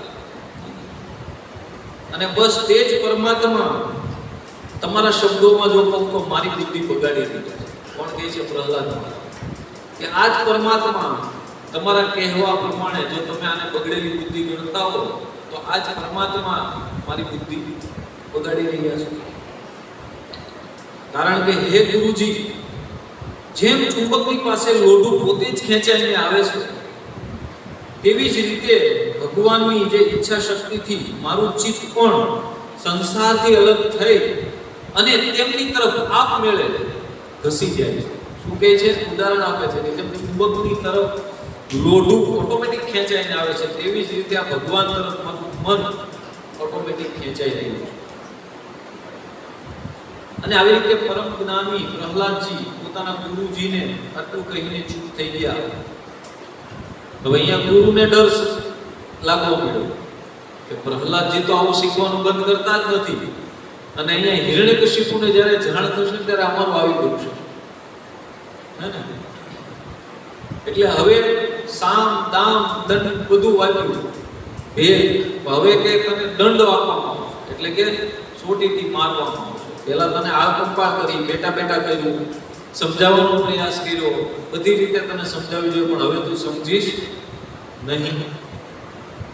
એટલે કે તારી આ દુષ્ટ બુદ્ધિ માટે દંડ જ યોગ્ય છે. તું દંડને પાત્ર છે. એમ કહીને આગળ કહે છે કે દૈત્યોના વંશમાં આ કાંટાળો બાવળ ક્યાંથી ઉત્પન્ન થયો? એને કાંટાળો બાવળ કહે છે. કોને? પ્રહલાદ મહારાજ. કારણ કે એનથી વિપરીત છે ને એટલે. આપણને જો આપણીથી વિપરીત હશે ને એ બધા લોકો આપણને ખરાબ જ લાગશે. આપણું કીધું નહીં કરતા હોય એ બધા હકીકત આપણે જોતા નથી કે નહીં હું યોગ્ય છું કે એ, પણ છતાં આપણે કહીએ આપણી વિચારધારા પ્રમાણે જો કોઈ એનાથી ન થાય તો આપણે એની પર ચડી બેસશું, આપણે એને હેરાન કરવાનો પ્રયાસ કરશું, અથવા તો આપણે એને દૂર કરવાનો પ્રયાસ કરશું, અથવા આપણે એનાથી દૂર થઈ જશું. તો કહે છે કે વિષ્ણુના આ વનના મૂળ કાપવામાં કુહાડીનું કામ કરી રહ્યો છે. શું કહે છે? આ નાદાન બાળક તેમનો જ હાથો બની રહ્યો છે. શું કહે છે? આ નાદાન બાળક છે ને વિષ્ણુનો હાથો બની રહ્યો છે. જેવી રીતે રાવણ અને કુંભકર્ણ પણ એના પણ વંશમાં એક ભક્ત હતો. કોણ હતું? વિભીષણ. તો વિભીષણ પણ આ બંનેને ગમતો નહોતો. એમ અહીંયા પ્રહલાદ મહારાજ પણ આ રાક્ષસોને ગમતા નથી. તો આવી રીતે બધી જ રીતે પ્રહલાદ મહારાજને સામ દામ દંડ ભેદ બધું જ ડરાવી ધમકાવીને આ પુરોહિતો તેમની માતા પાસે લઈ ગયા અને માતાએ ઘણા વાલથી તેમને નવડાવી ધોવડાવી સારી રીતે સજાવી ધજાવી અને હિરણ્યકશિપુ પાસે લઈ ગયા બધા. અને પ્રહલાદજીએ પોતાના પિતાના ચરણોમાં દંડવત પ્રણામ કર્યા. હિરણ્યકશિપુએ તેમને આશીર્વાદ આપ્યા અને બંને હાથોથી ઉંચકી અને ઘણી વાર સુધી પોતાના ગળે લગાવી રાખ્યા. બહુ જ પ્રેમ કર્યો. અને આ દૈત્ય રાજાનું હૈયું પણ આનંદથી ભરાઈ ગયું. હિરણ્યકશિપુએ પ્રસન્ન ચિત્તે પ્રહલાદ મહારાજને પોતાના ખોળામાં બેસાડી તેનું માથું સૂંઘ્યું અને આંખોમાંથી પ્રેમના આંસુ વહાવીને પ્રહલાદજીના શરીરને ભીંજવવા લાગ્યા. અને ત્યારબાદ તેમણે પોતાના પુત્રને કહ્યું કે બેટા પ્રહલાદ, આટલા સમયમાં ગુરુજી પાસેથી જે શિક્ષણ મેળવ્યું તેમાંની કંઈક ઉત્તમ વાત તું મને કહે. તો પ્રહલાદજીએ વળી પાછું શરૂ કર્યું. ક્યાંથી ચાલુ કર્યું? તો કહે છે કે ભગવાન વિષ્ણુની ભક્તિના 9 પ્રકાર છે. 9 ભક્તિનું જ્ઞાન એ એકાદી તો કહે એવું કંઈક કદાચ સૂચન આપવા માંગતા હોય તો કહે છે કે લીલા નામ વગેરેનું શ્રવણ, પહેલી ભક્તિ સાંભળો, પછી કીર્તન, તેમના નામ, તેમના રૂપ નામ વગેરેનું સ્મરણ, તેના ચરણોની સેવા, પૂજા અર્ચના, વંદન, દાસ્ય, સખ્ય અને આત્મનિવેદન. આ 9 ભક્તિ છે. જો ભગવાન પ્રત્યે સમર્પણ ભાવે આ 9 પ્રકારની ભક્તિ કરવામાં આવે તો તેને હું ઉત્તમ સમજું છું. અહીંયા કહે છે ને કે તું શેને ઉત્તમ માને છે? તો કહે છે કે આ 9 પ્રકારમાંથી કોઈ પણ રીતે જો ભગવાનની ભક્તિ કરવામાં આવે ને તો તેને હું ઉત્તમ સમજું છું.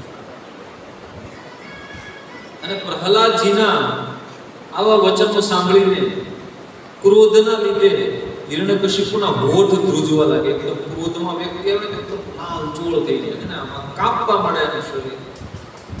અને કહે છે કે હે અરે અધમ બ્રાહ્મણ, ત્યાં શું કર્યું?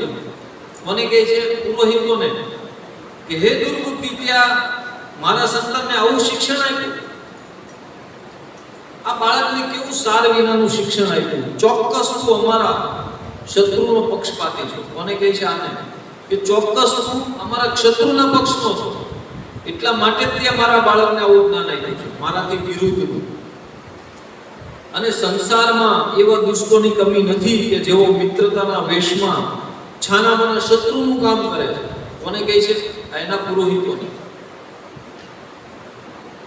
અને કહે છે કે છેવટે તેમની પોલ બરાબર એવી રીતે ખુલી જાય છે કે જેમ છુપાઈને પાપ કરનારાનો પાપ સમય આવે પ્રકટ થાય છે, એવી રીતે આ જે પાછળથી પ્રહાર કરવાનો એની પણ પોલ ખુલ્લી પડી જાય છે. તો ગુરુપુત્ર કહે છે હાથ જોડીને કે હે ઇન્દ્રના શત્રુ, ઇન્દ્ર શત્રુ તરીકે સંબોધન કરે છે. કે તમારો પુત્ર જે કંઈ બોલી રહ્યો છે એ અમારા દ્વારા અમે આવું જ્ઞાન આપતા નથી. પણ હે રાજન, આ તો તેની જન્મજાત સ્વાભાવિક બુદ્ધિ છે. અમે આવું કઈ એને શીખવતા નથી, એની બુદ્ધિ જ આવી છે. શું કહે છે? અમે શીખવાડીએ તો શીખતો જ નથી, એની બુદ્ધિમાંથી આવું જ કંઈક શીખે છે. તો તમે તમારો ક્રોધ છોડી દો અને નકામો અમને દોષ નહીં આપો. અમે આના દોષી નથી. તો જ્યારે ગુરુજીએ આવો જવાબ આપ્યો ત્યારે હિરણ્યકશિપુએ ફરીથી પ્રહલાદજીને પૂછ્યું કે અરે, આવી અહિત કરનારી મિથ્યા બુદ્ધિ તને જો ગુરુ મુખેથી નથી મળી તો તને ક્યાંથી મળી? તને આવું કોણ શીખવાડે? આપણે આપણા બાળકને પૂછીએ ને કંઈક શીખીને આવો, તને આવું કોણ શીખવાડે? તું ક્યાંથી શીખી આવજો? આવું કહીએ છે ને. તો એવી રીતે પૂછે છે તો પ્રહલાદજી કહે છે કે સંસારી લોકો તો દળેલું ફરી દળે છે અને ચાવેલું ફરી ચાવે છે. કરીએ છે ને આપણે, ચાવેલું ફરી ફરી ચાવીએ છીએ. ફરી ફરી આ જન્મ લઈએ છે ને, એને પુનરપી જનનમ પુનરપી મરણમ. તો ચાવેલું ચાવી રહ્યા છે ફરી ફરી. તો એટલે કહે છે કે ઇન્દ્રિયોને વશમાં નહીં કરવાના કારણે, નહીં હોવાના કારણે તેઓ ભોગવેલા વિષય ભોગોને ફરી ભોગવવા માટે ઈચ્છુક બને છે અને સંસાર રૂપી ઘોર નરક તરફ જઈ રહ્યા છે. એટલે કહે છે કે આવી ઘર ગૃહસ્થીમાં આસક્ત મનુષ્યોની બુદ્ધિ આપમેળે કોઈના શીખવવાથી અથવા પોતાના જેવા લોકોના સંગને લીધે ભગવાન શ્રી કૃષ્ણમાં જોડાતી નથી. શું કહે છે? એમ કઈ શીખવવાથી આ બધું શીખી જતા નથી. બહુ બધા લોકો મંદિરે આવે છે, કેટલા લોકો ભક્તિમાં જોડાઈ જાય? બહુ ઓછા.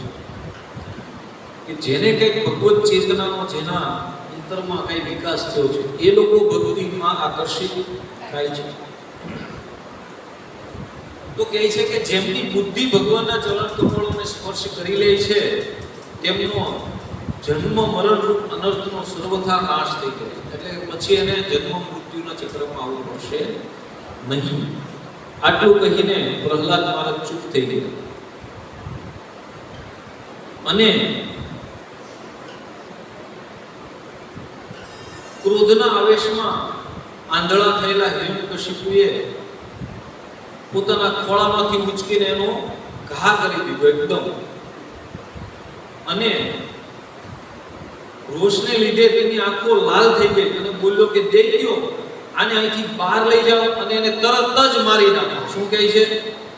દૈત્યોને, એના અનુચરોને એને મારવાનો આદેશ આપે. તમે જુઓ, ક્રોધ, દ્વેષ કેટલો પ્રભાવશાળી હશે લોકોના જીવનમાં કે પોતાના પુત્ર તકની હત્યા કરવા તૈયાર થાય છે. જ્યારે વ્યક્તિ પર ક્રોધ અથવા દ્વેષ, ઈર્ષ્યા જ્યારે હાવી થાય છે ત્યારે વ્યક્તિ પોતાનું સારું કરશું વિચારી શકતો નથી. જુઓ તો ખરા કે જેમણે એના કાકાને મારી નાખ્યા છે એમનું જ ભજન કરી રહ્યો છે, એમના જ નામોનું ગુણગાન કરી રહ્યો છે. અને આગળ કહે છે કે આ સ્વજનનો સ્વાંગ રચીને મારો કોઈ શત્રુ જ આવ્યો છે, મારો સ્વજન બનીને બીજું કોઈ નહીં, મારો શત્રુ જ છે, મારો દુશ્મન જ છે અને મારો અહિત કરનારો છે. તો જલ્દીથી જલ્દી આનો નાશ કરો. તો આવી રીતે જ્યારે હિરણ્યકશિપુએ દૈત્યોને આદેશ આપ્યો કે આનો નાશ કરો, ત્યારે આપણને બધાને ખબર છે કેટલા પ્રયત્નો કર્યા. પહાડ ઉપરથી ગબડાવી દેવામાં આવ્યા, ડુંગર ઉપરથી કે નીચે પડીને મૃત્યુ થઈ ગયા. હે દારૂ પાયેલા હાથી, એને ગાંડાકૂર બનેલા હાથીના પગ નીચે ચગદાવવાનો પ્રયાસ કરવામાં આવ્યો અને અનેક પ્રકારની માયાનો પ્રયોગ કરવામાં આવ્યો. અંધારી કોટડીમાં પૂરી દેવામાં આવ્યા, ઝેર પીવડાવવામાં આવ્યું, ખાવાનું બંધ કરી દીધું, વારંવાર ઠંડી જગ્યાએ, હિમવાળી જગ્યાએ લઈ જવામાં આવ્યો કે આ એકદમ ઠીકરું થઈને નાશ પામી જાય. હે ને? અને એમાંનો કોઈ પણ ઉપાય પ્રહલાદજીને નુકસાન પહોંચાડી શકતું. કારણ કે જેને રામ રાખે એને કોણ ચાલે? જેનું રક્ષણ કરવા વાળો ભગવાન છે એનો કોઈ પણ વાળો આગો કરી શકે. અને આવા અનેક દાખલા છે ભાગવતમાં કે ભગવાનના ભક્તોનું ક્યારેય કોઈ પણ અહિત થઈ શકતું નથી, કારણ કે ભગવાનનો ભક્ત પોતે કોઈનું અહિત નથી. જોજો હમણાં છેલ્લે આટલો ક્રૂર રાક્ષસ હતો તો પણ પ્રહલાદ મહારાજ એની માટે સુખ માંગે છે.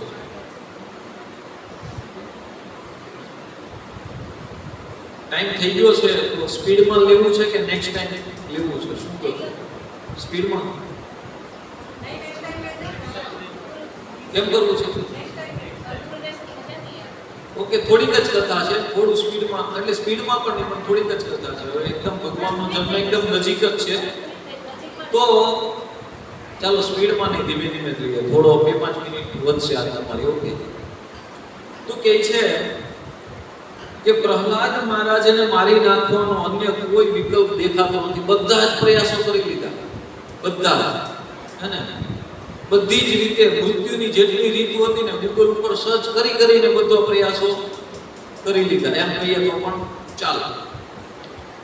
પણ છતાં પણ પ્રહલાદ મહારાજ નું કંઈ પણ થઈ શકતું નથી. લાચાર બની ગયો કે હવે શું કરવું આનું. લાચારી અનુભવ મળ્યો. કોણ? હિરણ્યકશિપુ. અને ગુરુપુત્રોએ વળી પાછી સલાહ આપી કે નાનું બાળક છે, સમજી જશે, મોટું થાય ને અને એનામાં થોડી ઘણી બુદ્ધિ આપણી આવી જશે, આપણી યાદ રહે ને એટલે આપણી જેવો થઈ જાય. અત્યારે ભલે ના આવો રહ્યું એમ કરીને વળી પાછા એને લઈ ગયા. ક્યાં? ગુરુકુળમાં. ત્યાં સુધી કે હોલી એને કોણ હતી? હિરણ્યકશિપુની બેન.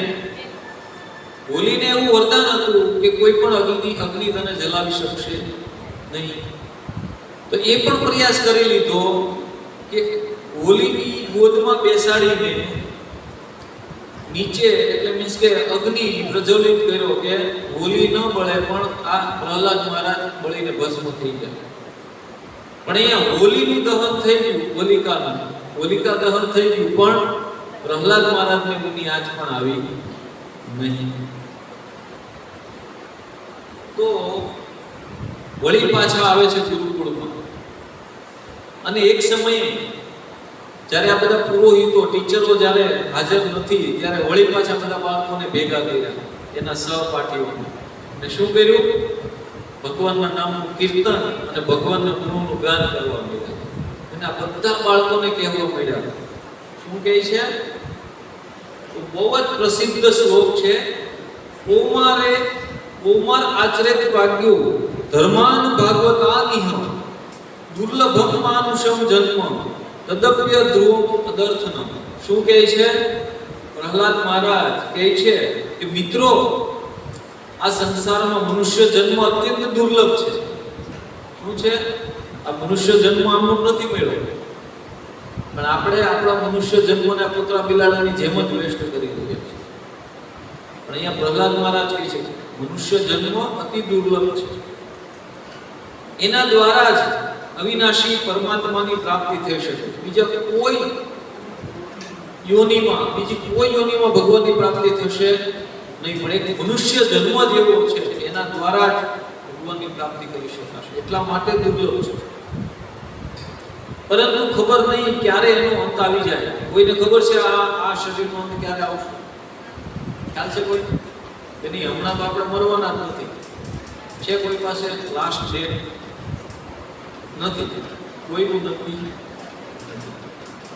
એટલા માટે પેલું ભજન છે ને કે કોણ જાણી શકે કાળને રે, સવારે કાળ કેવું થશે.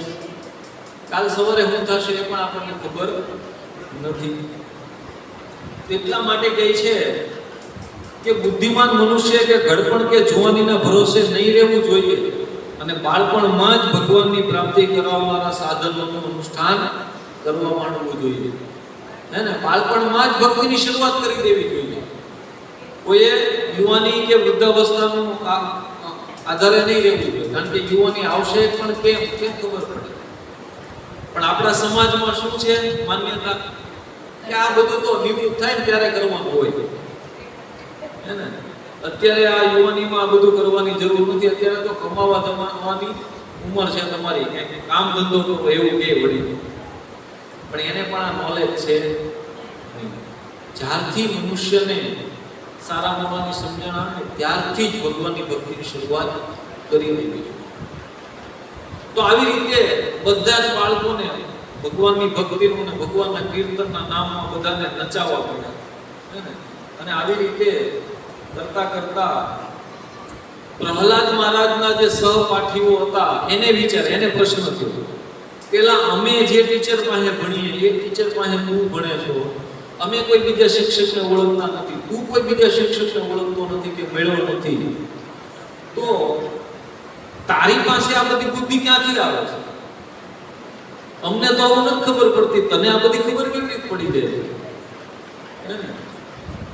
તો ત્યારે પ્રહલાદજી કહે છે કે આ બહુ જૂની વાત છે કે જ્યારે મારા પિતાજી તપ કરવા ગયા હતા ને ત્યારે આ બધા દાનવો સાથે યુદ્ધ કરવાની ઈચ્છા રાખતા હતા, અને મારા પિતાના તપ કરવાના ગયા પછી આ બધા દેવતાઓએ દાનવ ઉપર ચડાઈ કરી અને એને બધું જીતી લીધું, અને સાથે સાથે મારી માતા કયાધુને પણ એ બંદી બનાવીને લઈ ગયા. અને મારી માતા પણ બહુ જ ગભરાઈ ગઈ, અને નસીબ સંજોગે ત્યાં દેવર્ષિ નારદ આવી પહોંચ્યા અને તેણે મારી માતાને જોયા. દેવતાઓને ખબર નહોતી કે શું હતું, પણ તેણે દેવતાઓને કીધું કે આ કોઈ જેવી તેવી માતા નથી, આના ગર્ભમાં એને ભગવાનનો શુદ્ધ ભક્ત એવો પ્રહલાદ મહારાજાના ગર્ભમાં છે, તમે કોઈ આને હેરાન કરશો નહીં, આને મુક્ત કરો. અને એવી રીતે બધા દેવતાઓએ ક્ષમા યાચના કરી, કયાધુની પ્રદક્ષિણા કરી, એને હાથ જોડી અને એમને મુક્ત કર્યા.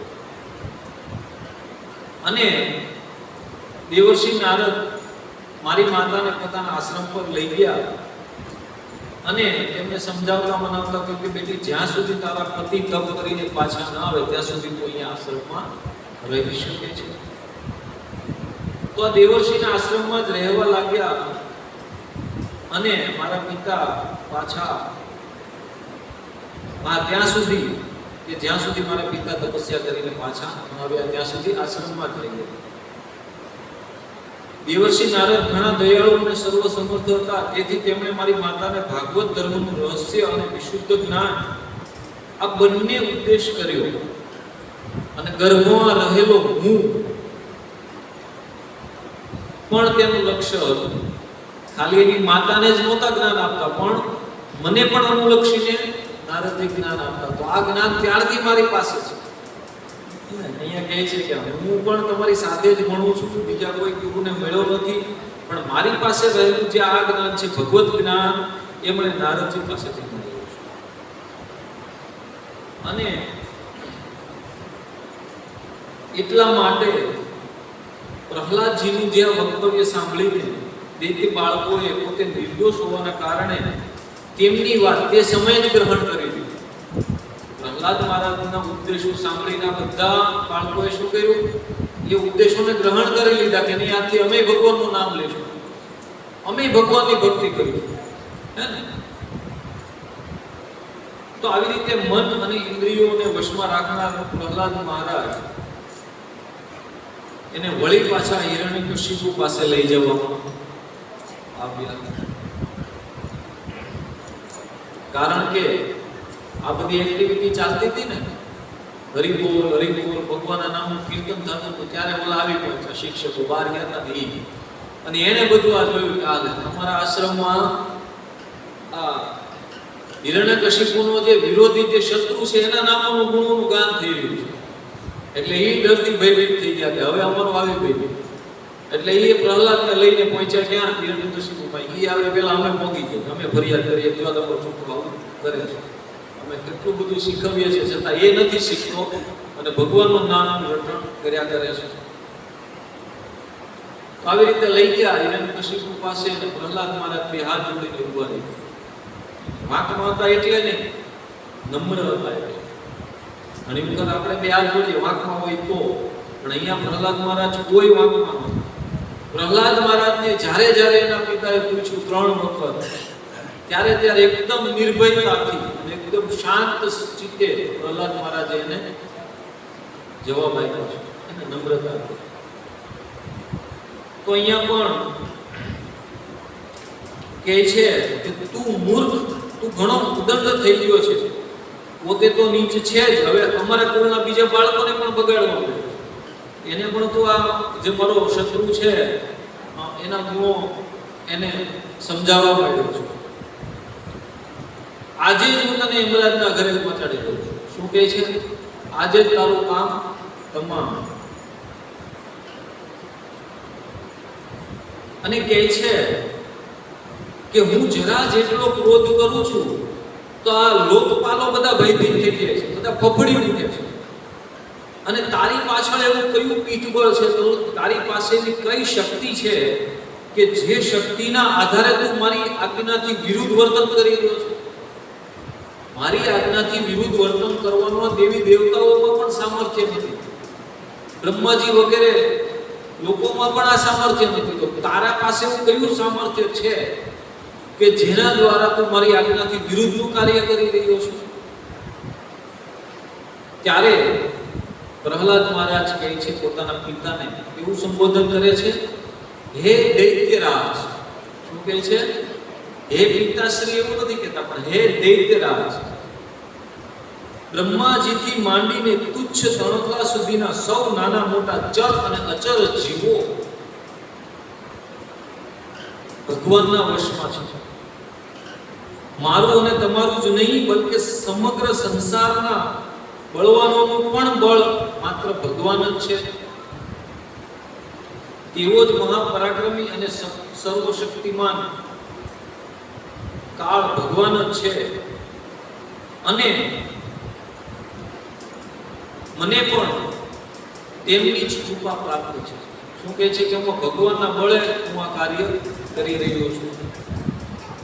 ત્યારે હિરણ્યકશિપુ કહે છે કે અરે મંદબુદ્ધિ, હવે તે તો બોલવાની હદ વટાવી દીધી. મારી સામે તું મારા વિરોધીનો, મારા દુશ્મનનો તું વખાણ કરી રહ્યો છું. અરે અભાગ્યા, મારા સિવાય અન્ય કોઈને જગતનો સ્વામી બતાવ્યો છે તો જોવ તો ખરો કે તારો સ્વામી ક્યાં છે.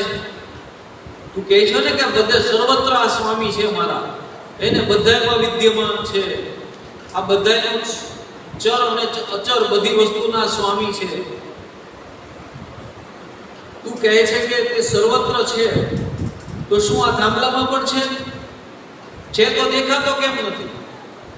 ઘણા લોકોના આવા પ્રશ્ન હોય, ભગવાન છે, આપણે ત્યાં ભગવાન તો છે ને, તો તે દેખાતા કેમ? તો મારી તમારી આંખો જે એટલી પ્રબળ નથી કે ભગવાન દેખાય. ભગવાને પોતાનું વિરાટ સ્વરૂપ બતાવ્યું હતું રણભૂમિમાં, કેટલા લોકોને દેખાય? જેટલા લોકો ભગવાનનું દર્શન કરવા યોગ્ય હતા એને જ, અર્જુનને અને ભીષ્મને, બાકી કોઈને ભગવાનનું આ સ્વરૂપ દેખાયું નહીં. કહે છે કે તું હજી આવી ગપ મારી રહ્યો છે કે આ થાંભલામાં પણ મારો ભગવાન છે, હજી તું આ ગપ્પા મારી રહ્યો છે. હું હમણાં તારું માથું ધડ પરથી ઉતારી લઉં છું અને જોઉં છું કે તારો ભગવાન તને કેવી રીતે બચાવે છે. અને બહુ ભરોસો છે ને તારા ભગવાન ઉપર કે મારું રક્ષણ કરશે, તો હમણાં જ હું તને અને તારા ભગવાનને બંનેનો નાશ કર્યો. અને આ રીતે વારંવાર ધમકાવતો અને સતાવતો રહ્યો અને પોતાના ક્રોધને રોકી ન શક્યો અને હાથમાં ખડગ લઈ અને સિંહાસન ઉપરથી ઉછળ્યો અને જોરથી તે થાંભલાને મૂકો માર્યો. એટલો શક્તિશાળી હતો થાંભલો, તો એકદમ ચૂર ચૂર થઈ જાય એટલો શક્તિશાળી આ હિરણ્યકશિપુ હતો. અને થાંભલાને મુક્કો મારીને અને પ્રહલાદ મહારાજ ઉપર પ્રહાર કરવા એ ખડગ લઈને દોડી દીધી. તો શું થાય છે? તો કહે છે કે તે સમયે થાંભલામાંથી એક મહાભયંકર ધ્વનિ ઉત્પન્ન થયો, એકદમ મહાભયંકર ધ્વનિ. અને આ ધ્વનિ કેવો હતો જાણે કે આખું બ્રહ્માંડ ફાટીને ટુકડા થઈ જશે, કેટલો પ્રચંડ ધ્વનિ. અને જ્યારે આ ધ્વનિ લોકપાલોના લોકોમાં પહોંચ્યો તે સાંભળીને બ્રહ્માજી વગેરેને એવું લાગ્યું કે જાણે આ પૃથ્વીના પ્રલય થવાનો કાળ આવી ગયો છે. કે પૃથ્વીનો પ્રલય થવાનો હોય ત્યારે એકદમ આવો પ્રચંડ ધ્વનિ થાય. તો હિરણ્યકશિપુ પ્રહલાદને મારી નાખવા માટે ઘણા જોરથી ઘસી ગયો હતો, પરંતુ દૈત્ય સેનાપતિઓનો ભય પણ કંપાવી દે તે અદ્ભુત અને અપૂર્વ ધ્વનિ સાંભળીને તે ગભરાયેલા જેવો લાગતો. શું કર્યું કે દોડી તો ગયો પ્રહલાદ પાસે, પણ થોડો ડરી ગયો. આ એકદમ આવો ધ્વનિ આવ્યો ને થાંભલો તૂટવાથી એકદમ ડર લાગ્યો. અને કહે છે કે આ ભીષણ ધ્વનિ કરનાર કોણ છે? આ કેટલો બધો ભીષણ ધ્વનિ કરી રહ્યો છે. પરંતુ આ સભામાં એને કઈ દેખાયું? શું દેખાયું? ખાલી એકદમ કહે ને કે એક કરોડો સૂર્ય નું તેજ જેટલું હોય એટલું તેજ એને થાંભલામાંથી દેખાયું. બીજું કાંઈ એને જોઈ શકતો નહીં.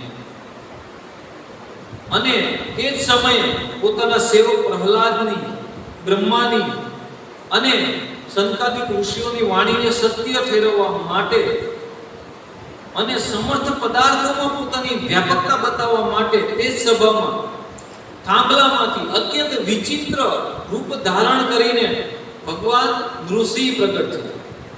બોલો નૃસિંહ ભગવાન કી જય. ભક્તરાજ પ્રહલાદ મહારાજ કી જય. તો આ રૂપ કેવું હતું?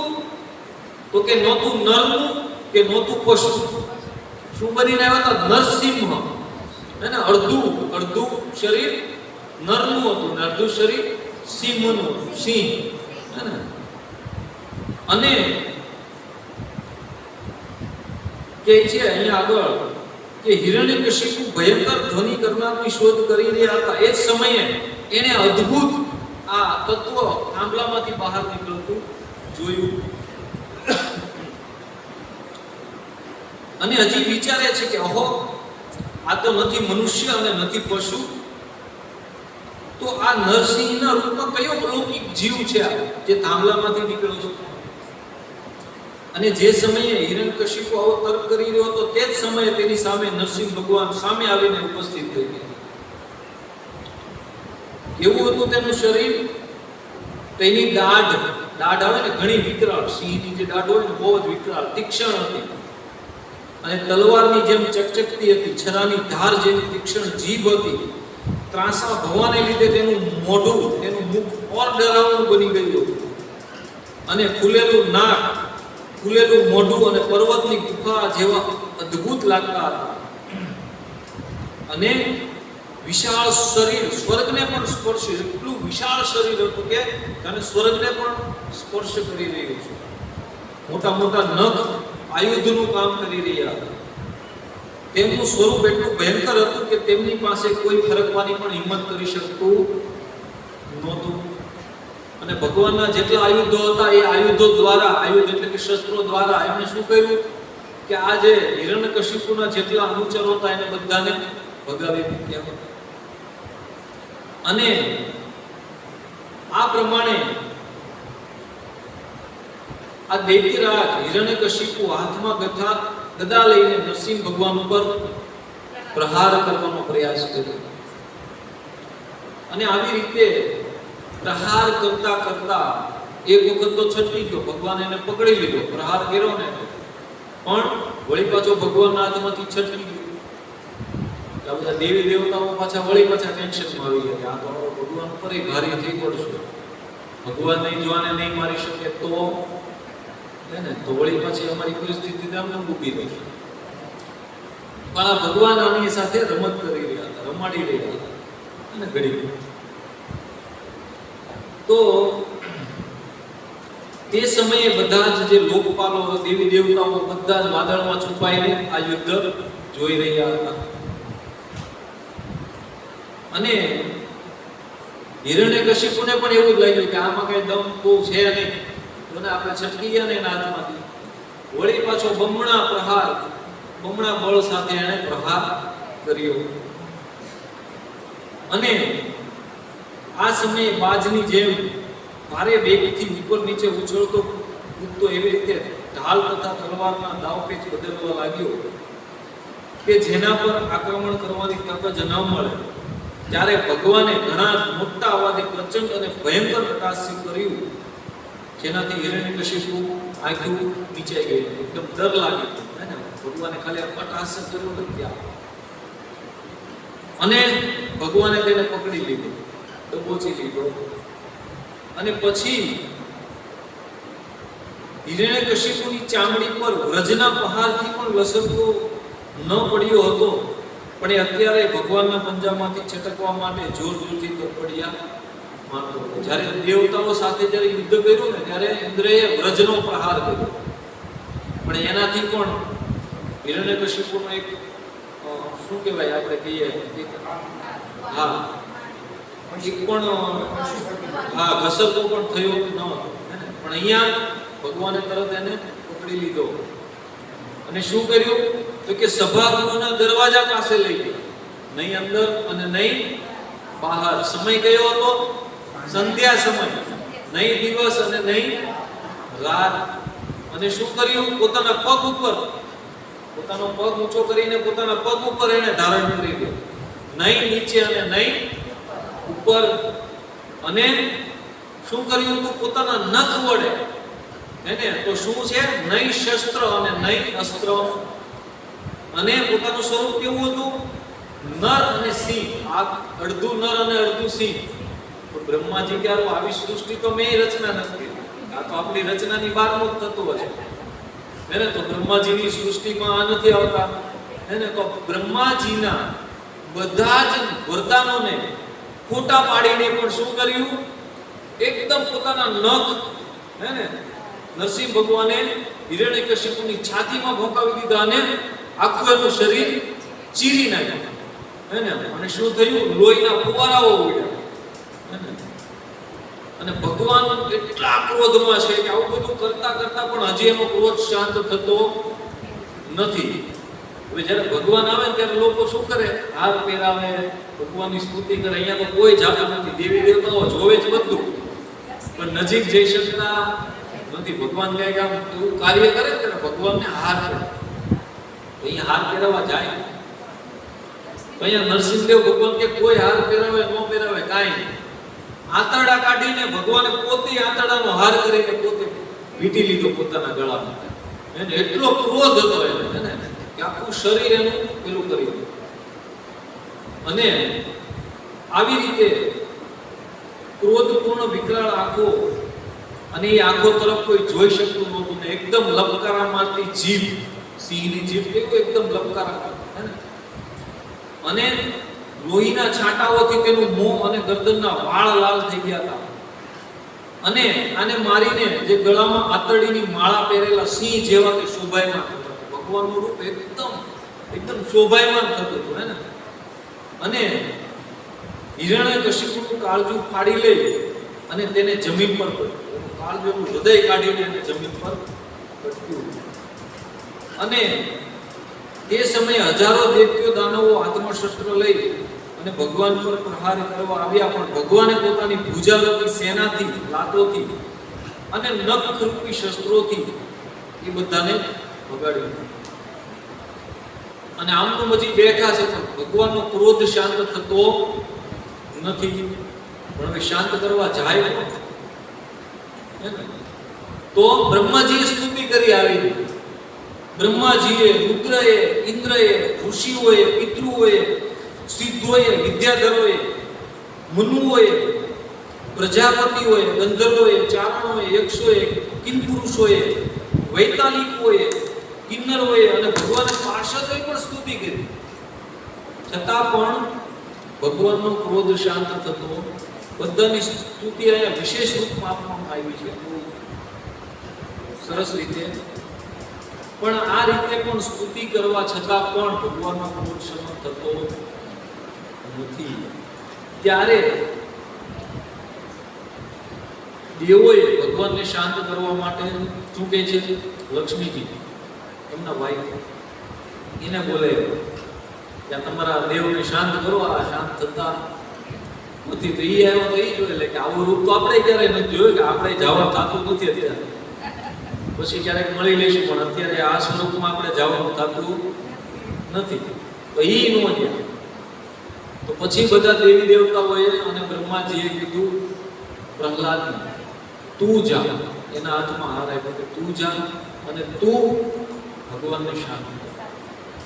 અને પછી પ્રહલાદજી જાય છે ભાવ વિભોર હૃદય સાથે અને અનિમેષ નેત્રોથી ભગવાનને નિરખે છે અને સ્તુતિ કરતા કહે છે કે બ્રહ્મા વગેરે દેવો, ઋષિમુનિઓ અને સિદ્ધ પુરુષોની બુદ્ધિ નિરંતર સત્વ ગુણમાં જ સ્થિત રહે છે, તો પણ તેઓ અવિરત સ્તુતિથી પોતાના વિવિધ ગુણોથી આપને હજી સુધી સંતુષ્ટ કરી શક્યા.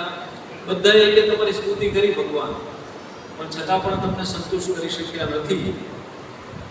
તો હું તો કેવો છું તો કે ઘોર અસુર જાતિમાં ઉત્પન્ન થયેલો છું. હું અસુર જાતિમાં પ્રહલાદ મહારાજનો ઉત્પન્ન છે, તો હું શું આપની સ્તુતિ કરી શકું છું?